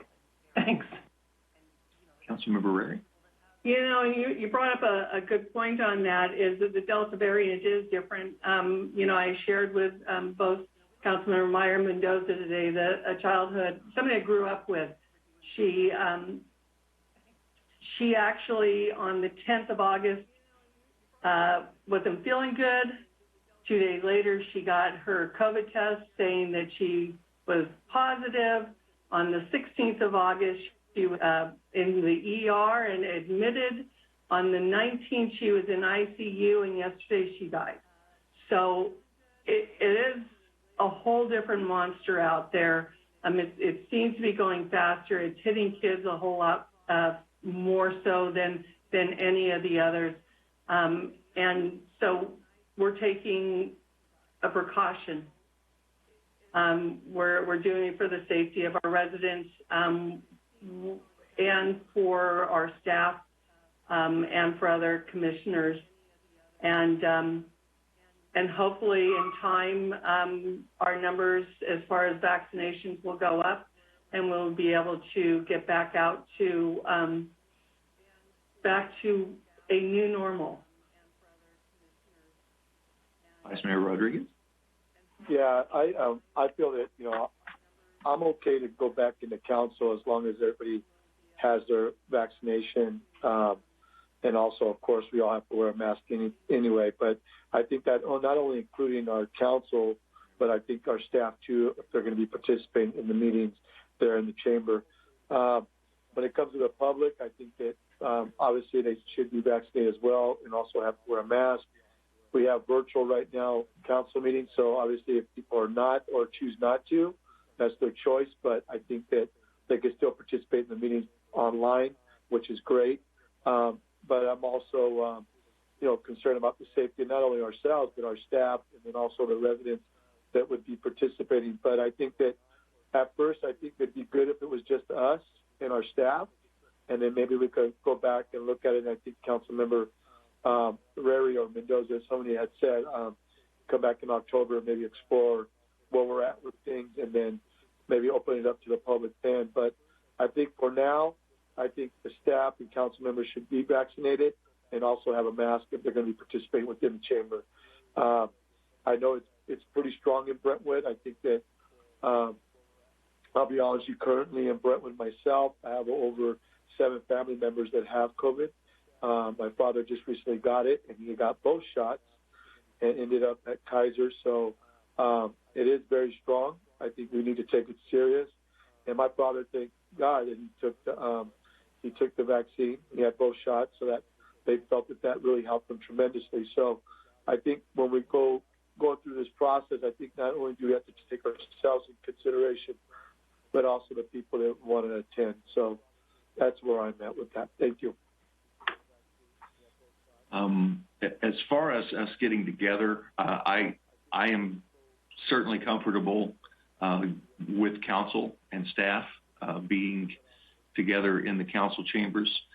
You know, all of us know the seriousness of this. I'm very sorry, Councilmember Rary, for the loss of your friend. I just got the news right before our council meeting started tonight that a longtime friend of mine that lives in the area just passed away of COVID today, this afternoon. So I know none of us are belittling the danger, and I don't want to be perceived as someone that is running around trying to convince people that they should do something against their own consciences at the same time. And here's why. I am one of the people that believe from the very core of my being about a person's individual rights. And I believe everyone on this council also believes that, because you've stated so in many different ways over time. At the same time, we are responsible to be examples, and there are regulations already in place. So as far as this question tonight, I am comfortable getting back together in person. I do think that we should wait to have anyone from the public in there, regardless of their vaccination status or tests or anything else. Just out of an abundance of caution. I don't want to take away anybody's right, but we do have the opportunity to remain on Zoom. I think we all have insisted on that being, and in previous discussions, being a part of how we do business from this point forward. And many of the people that have spoken in public comment have endorsed it and would not generally have been able to participate had we not done it this way. So I completely agree with that. When we have the public come in, I think we need a little bit of time right now to find out exactly what is going on. We've got the more than one variant that's come out. Now, again, I listen to a lot of people from both sides of the topic, and having personally had a horrific experience with it myself, and lost friends and family members. I take this very seriously, and I know all of us do. So, tonight we are deciding when to get back together. If we're able to get back together in person and it be on video, and we can have people participate from Zoom, I'm certainly okay with doing that in September. Councilmember Mendoza. Yeah, I want to clarify something. While I believe in people's personal rights, I also believe that certain things are regarding overall public health and safety, rubella, measles, chickenpox. There is vaccinations that we require. I do feel that ultimately this is going to be one of them. So for you, I think that's great that you want people to have personal choice about the COVID vaccine. For me, I'm looking forward to it when it's a mandate. So I just not arguing with anything else. I just don't want people to, that's my personal belief. I don't want anyone to think that I think differently. I think it's very serious. I think that when you have it and you're asymptomatic, you're basically playing Russian roulette when you go out in public, and we know people that have done that. So I have a very different opinion about that than you, and I just didn't want there to be any confusion as to how I feel about it. Sorry. And everything else is fine. I just, you just said, me and so. No, I apologize if it sounded like I was speaking for anyone else but myself on all of my opinions. Okay. So thank you for that clarification. Councilmember Meyer. Mine is actually a question at this point. If you look at our calendar date, September is only really a week away. So I don't know that we could even manage to be in person and make sure that, I would like to just hear from Tim about, I'm okay waiting to October 1st. Either way, I want to be a good example. I want to be doing everything safely. I want to be helping people understand that we are walking the walk and talking the talk. But I also don't want to put staff in a really challenging position of not quite, having to rush to get us in there in time. So, Tim? No, thank you. Appreciate that. So if your recommendation or policy direction is to ensure that the council comes in the chambers, that we follow the regulations that we have to be masked, and your condition that everyone that's in the chambers is also vaccinated, from my staff, I can make sure that that's the case. Any staff who are participating in the meeting otherwise that are not vaccinated or not comfortable participating in person would participate through the Zoom call, and would work very similar to how this meeting is being conducted. That's something that we can very readily accomplish and be ready to go in September. I did do some research on the plexiglass. There was a recent study that came out from Johns Hopkins University who is now recommending against the plexiglass because it tends to put up a barrier from the air filtration devices and creates these pockets where the air is not filtrating through the room better. So especially in school settings, they did some studies. So it's just a consideration. If we're all vaccinated and wearing masks, maybe the plexiglass isn't as critical, but if you'd like it, we can certainly put it in, and we can have that ready by September 14th, which is our next regular city council meeting. Now, I would recommend that we probably test this with the council to see how it goes before we start enabling the commissions to follow, especially if there's a commission meeting that would precede the council meeting on the 14th. Now, we do have the redistricting commission on September 9th, and we've told those commissioners that they would all be Zoom calls. So we'd have to find the right balance and get their buy-in, as that was what was presented to them as they agreed to participate, that they would be through Zoom. So we may have to just adapt as we go along the way through September and October and figure out what's best for all the commissions and all of the different meetings that we have in place in those chambers. But thanks for asking. I think we'll be ready by September 14th to be in person for the council, first regular council meeting in September. Could the redistricting, that's another one of those words, could the redistricting committee choose to do all virtual and not come in? That's how we presented it, but we would certainly discuss that with them at the meeting and make sure they're comfortable with proceeding in person if they'd like to do that, and have that be once you've okayed the policy generally, and then adapt it specifically to the commissions and their comfort level in meeting in person with the hybrid meeting scenario. Hi, Damian. Just with regard to the redistricting commission, I would just add it's a little bit different than your other commissions because they are independent of you in much of their operations. So it may be a little bit more difficult to put requirements on them as you might be able to do for planning, parks and rec, arts, youth, things like that. And I guess that would be the other question. For me, at least, I'm listening to the discussion. What if you have commissioners who are not comfortable just yet coming into chambers? Would you have an expectation that they do come into chambers, or would it be okay for them to participate virtually? And you don't need to necessarily make that decision tonight, but it's something for you to consider as we move forward in this process, because you certainly have a wide variety of commissioners with different health issues and different comfort levels that you may wish to take that into account as you proceed with these discussions. I think some of that would depend on the law at the time.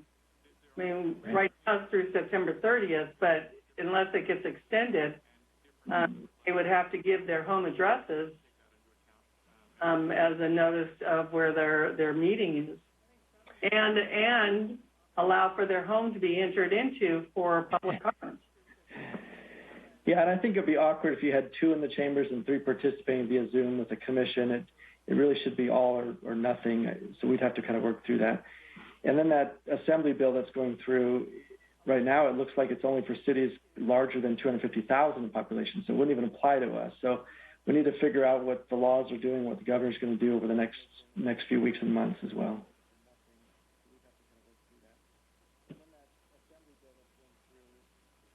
So do we have a motion?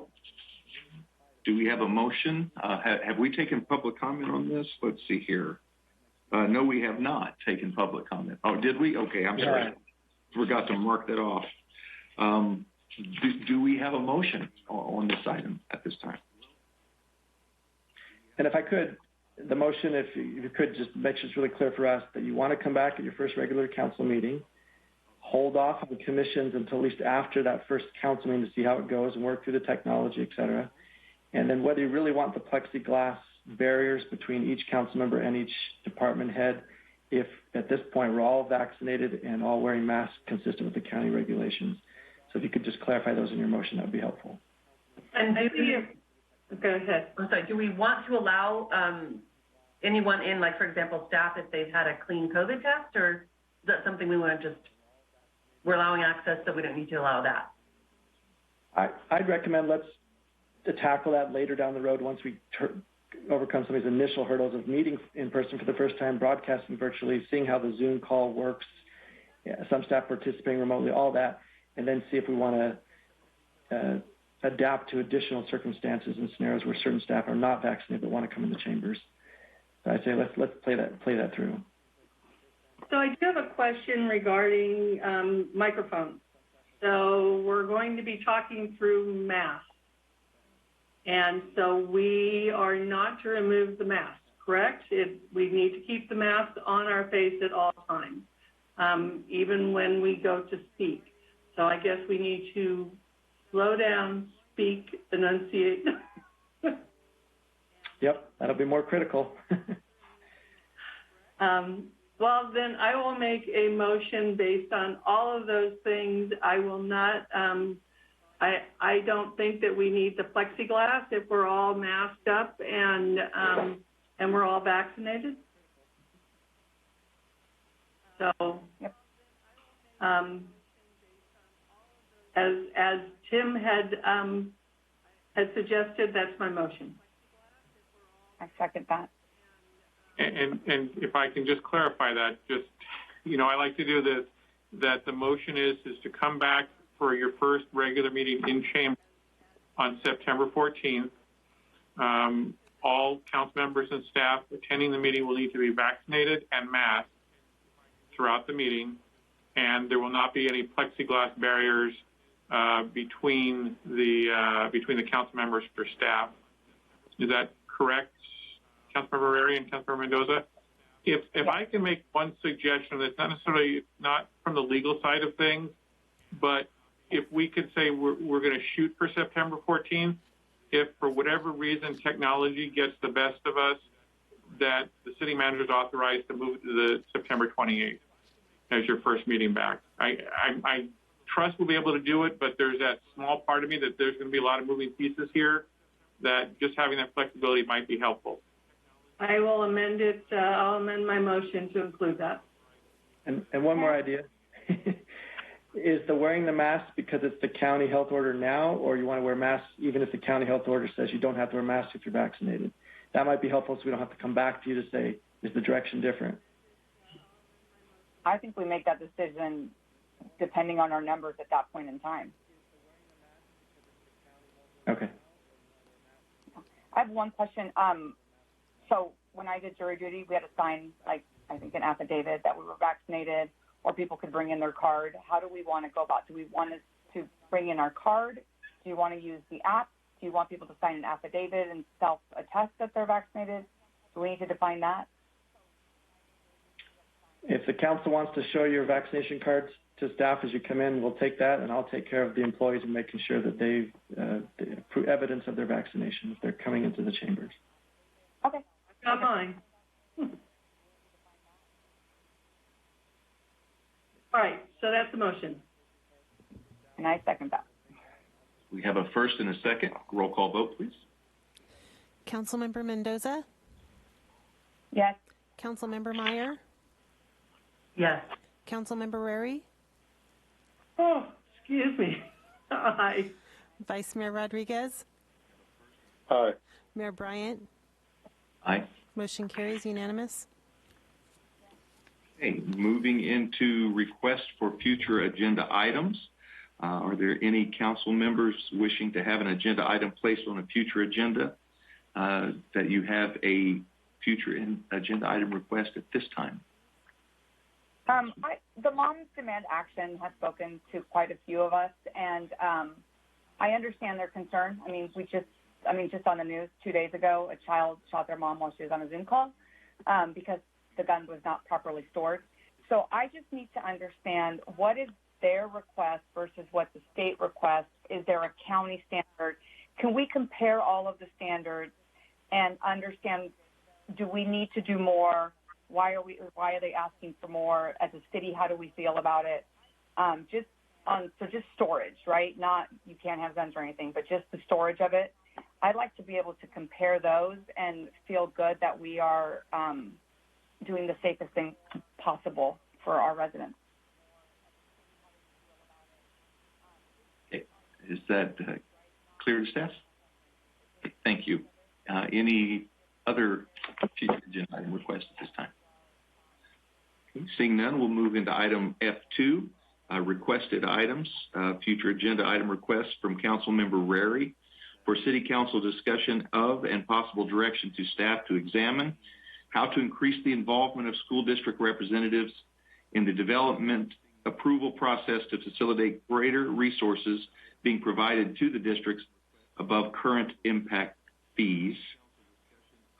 And I'll turn it to Councilmember Rary to clarify her request.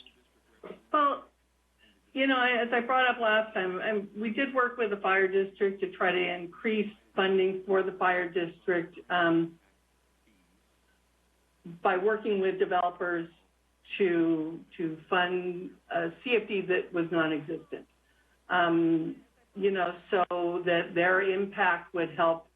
And I understand that there is an impact fee for schools, but it's not bringing in enough. And I remember when Dr. Adams retired as superintendent of the Brentwood Union School District. He had told me prior to retirement, I'm going to retire when the last elementary school needs to be built based on the city's build out. And he left, I think Mary Casey Black was in the process of being built at the time, and that was supposedly the last school that needed to be built. Since then, Marsh Creek Elementary School has opened, and where our PA1 specific plan area is right where Pioneer Elementary School is, and Pioneer Elementary School has the highest attendance. They are bursting at the seams there. The 300-unit Amber Lane apartments that's coming in is going to really hit them hard, and they're going to be transporting them to other places. All this does is compound the traffic that's going through, lining up on our streets. I mean, we got an email today about the traffic over at Nunn Elementary School. So by allowing them to take part in the meetings and not just as a public comment, and it will help it will help the school districts, it will help us. Maybe we can get some extra funding for it. I believe Tracy does it, and Tracy has is building schools out there or having developers build schools. So why can't we do that? We know that there's more schools that need to be built. I know that I made the comment about Amber Lane Apartments. There's 300 units there. And with PA1, with the numbers, while I was kind of excited that the PA1, the innovation at Brentwood Center is lower in numbers for residential, in actuality, it's not, because Amber Lane Apartments was moved out of that area, so those 300 units weren't included in that amount. And then there's another multifamily, very high density parcel that is on Shady Willow that is right by Amber Lane Apartments, and that wasn't included in that, and that's 15 to 35 units per acre, and it's about the same size acreage, plus or minus, as the Amber Lane Apartments. So we're adding in all this extra residential units above and beyond what we were originally planning for. And we're not allowing the school district to have any input except after the fact. So I think we need to work with the school district, plan for the schools, and help them to get their schools or school built, whatever it is that they think that their need is. But right now, we don't know what the need is, really. I mean, because we're not talking with them. We're not planning with them. It's kind of like Antioch is planning their cannabis area, and we would hope that they would work with us. So I'd like to see that we work with the school districts, that we are putting the impact on their residential or on their schools. And to top it off, not only with ours, Antioch went ahead and changed over those active adult communities off of Hindorn Ranch and Sand Creek Extension from active adult to market rate homes. So all of those homes, and then Blackhawk Nunn just changed south of Sand Creek and west of where Bridal Gate is. Those were supposed to be active adult community or an active adult community, and those are market rate homes. So we're getting all of this population coming in and nowhere to put these kids going to school. People come to Brentwood, they pay the prices to live here because of the great schools that we have. And if we keep impacting these schools without any consideration to the school districts, we're going to lose that. They're not going to have that edge. They're not going to be the good quality schools because they're going to have 35, students to 37 students per classroom. Now, when I grew up, we had 30 to 31, but this is a different time, and we need to be good neighbors. We need to work with the school districts, and we need to help them to get the funding that they need to build and provide schools for the students population that we are creating. Thank you. So at this time, then we will open public comments. Margaret. I received 0 written public comments on this item. If you wish to speak on this item, please raise your hand using the Zoom feature, and I'll call upon a name if provided and unmute you to speak. Remarks are limited to 3 minutes per person, and your microphone will be muted after the timer has expired. And I see no hands raised at this time. Okay, at this time then, we will close public comments, move into council discussion. Councilmember Mendoza. I agree completely. I think you all probably remember before I was elected, every time there was a development, I would come in and ask, what about the schools? And I think we've done a really, really poor job as a city partnering with the school districts over the last, I don't know how many years. I can remember bringing examples to the city about Windermere and developers building those schools in San Ramon. We know about Tracy. So shame on us as a city because we didn't plan accordingly. And now I think like, Councilmember Rary said, we really need to take an active role and include them in the negotiations. We need to stop turning a blind eye. These are our kids. They are important. I think they're probably, to me, they're some of the most, they are the most important. And my kids are almost out of the school system, but I see them in overcrowded schools with portable after portable, with opportunity. The more kids you have at a school, the more opportunities are diminished for you when it comes to AP classes, when it comes to sports. And the kids that get hurt the worst are the lower income classes because they don't have the money for tutors. They don't have the money for sports training.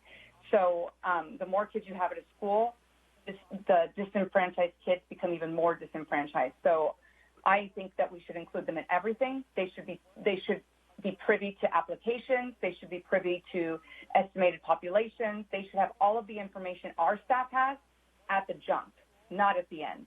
And they should be able to sit down at the table with these developers and negotiate as well. So thank you, Councilmember Rary, for bringing that. Councilmember Meyer. Also agree. I am concerned about how we go backwards in taking care of this issue because it feels like the discussions that we're having now should have happened a while ago.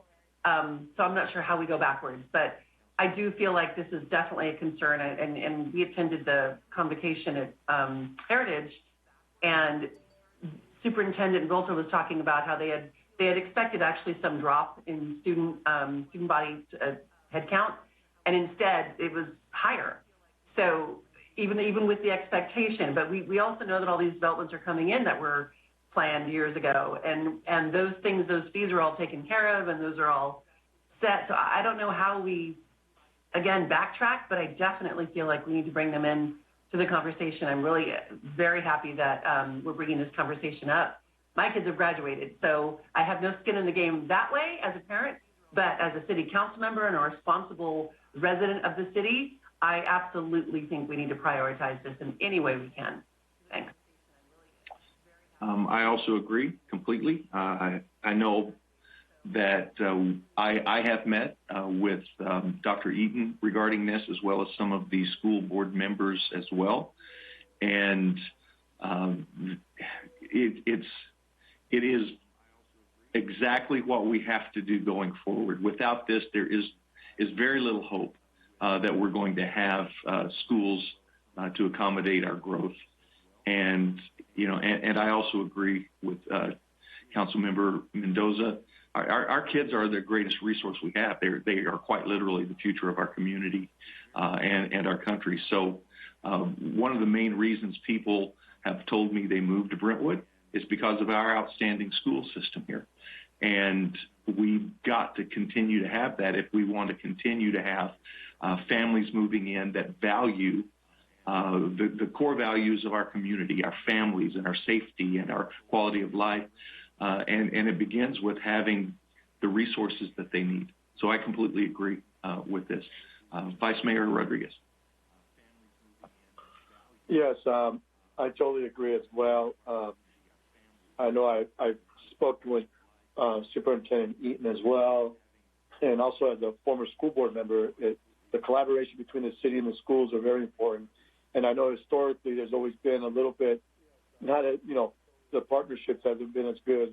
I had thought they were gotten a lot better.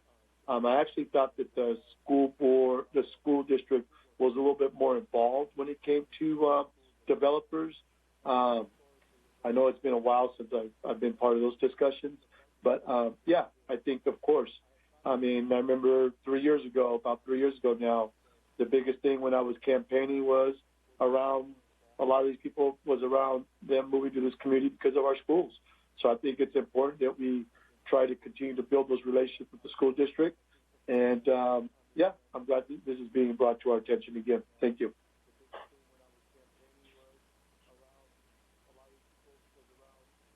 Is there any more discussion from council, or do we have a motion for this item?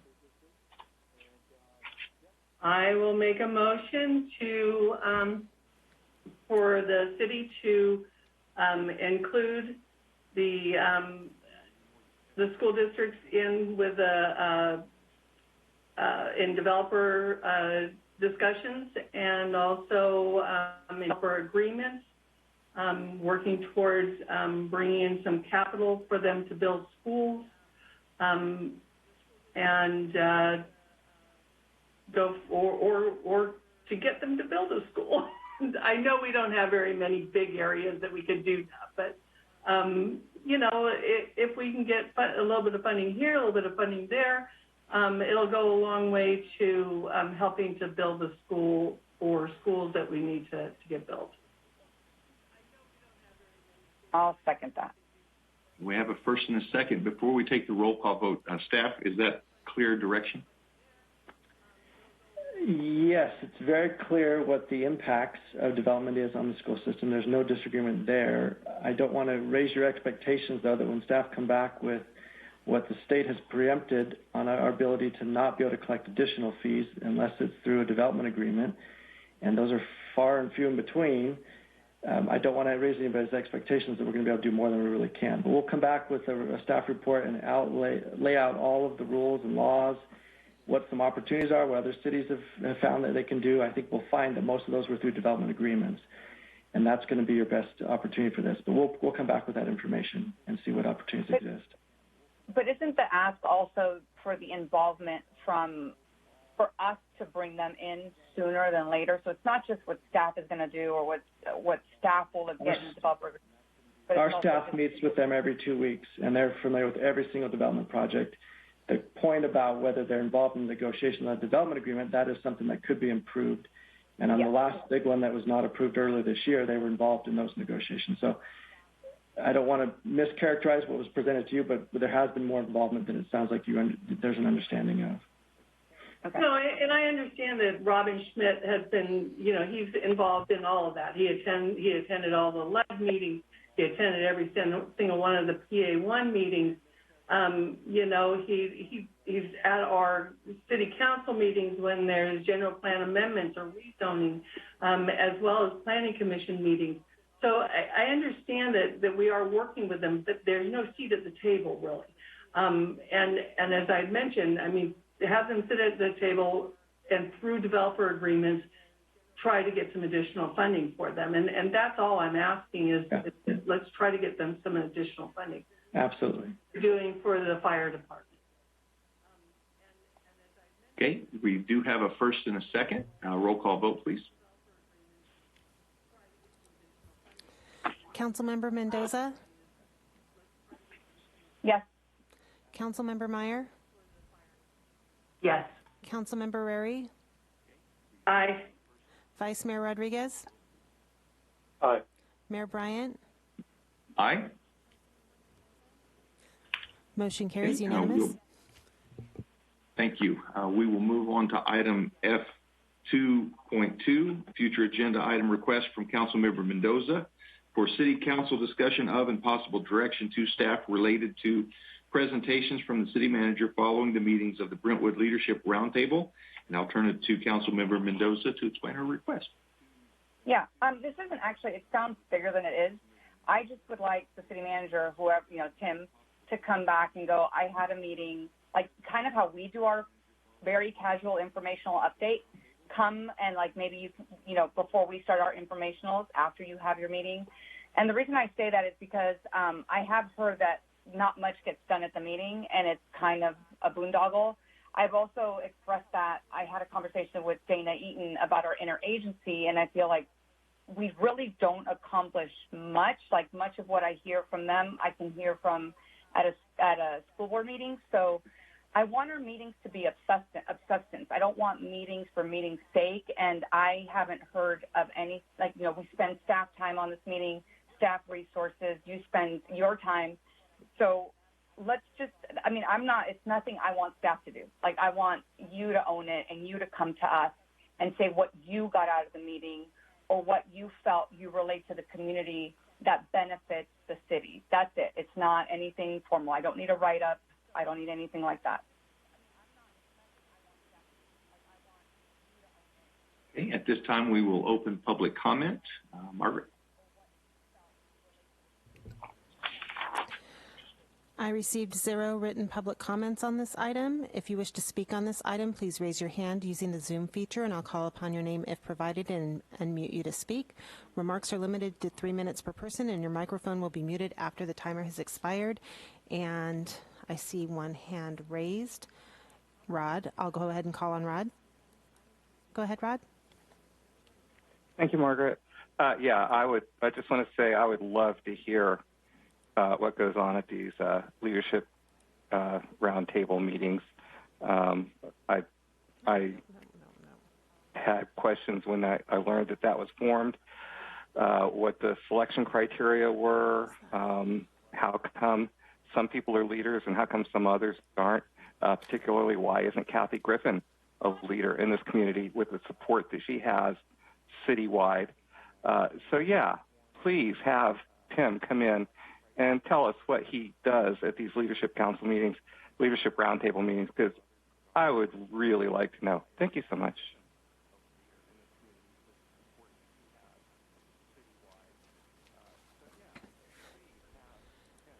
I see no additional hands raised. At this time, then, we will close public comments. Is there any further discussion from the council regarding this? Councilmember Meyer.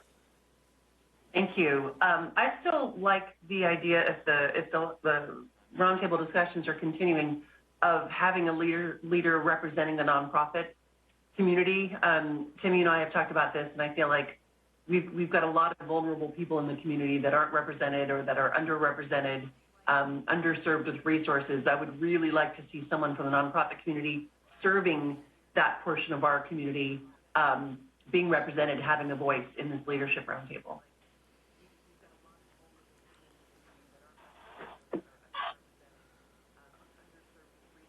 Vice Mayor Rodriguez. Yeah, I'm just wondering, I don't know how involved people are participating in this group, or, if maybe we change the name of the group in the sense of leaders, because I know all that could for different people means different things. But maybe, I don't know how city manager feels, but maybe re-exploring this group and maybe starting over and looking at maybe re-evaluating it so that, everybody feels a little bit more comfortable about it. I don't know how the city manager feels about that. And like I said, I don't know what the participation is within that group. But, I mean, it might be something we may be able to relook at so that so it's a little bit more transparent with the council, and also maybe have other options for other people to possibly participate. Yeah, so just something to think about. If I may jump in, Mr. Mayor, I need to remind the council the agenda item before you is whether or not the city manager gives a report about the roundtable. It's not to go really beyond that. It's just whether he's going to give a report or not of the roundtable's activities. Any other discussion would need to be saved for another meeting. Thank you. Councilmember Rarick. Yeah, a report on any of the meetings is always good. I mean, that is an opportunity for staff, any staff member, to give an informational report at that time. So, if there's a meeting and you can give us feedback on what took place and what you got out of it, that'd be great. Okay. Do I have a motion? I'm sorry. Jamie, I know we can't put things on the agenda, but if the mayor wanted to adjust the motion to include not only informationals, but can he put that on? Like what my vice mayor was saying, like he wants, what you said was not on the agenda. Could he put it on the agenda when it gets onto the agenda, like a combination? I can't hear you. Sorry, Damien, you're on mute. I've been so good tonight with that. Any council member can put an item on the agenda through your rules of procedure. I don't have them in front of me, but you don't have to always do this in a formal setting like this. It could be expressed to the city manager prior to a meeting. But for tonight's purposes, all you really have before you is the report. If you want more information about the roundtable or more discussion on that would have to be at another meeting. But yes, the mayor could do that, but I believe your rules of procedure allow any council member to do that if enough time is given prior to the meeting. Okay.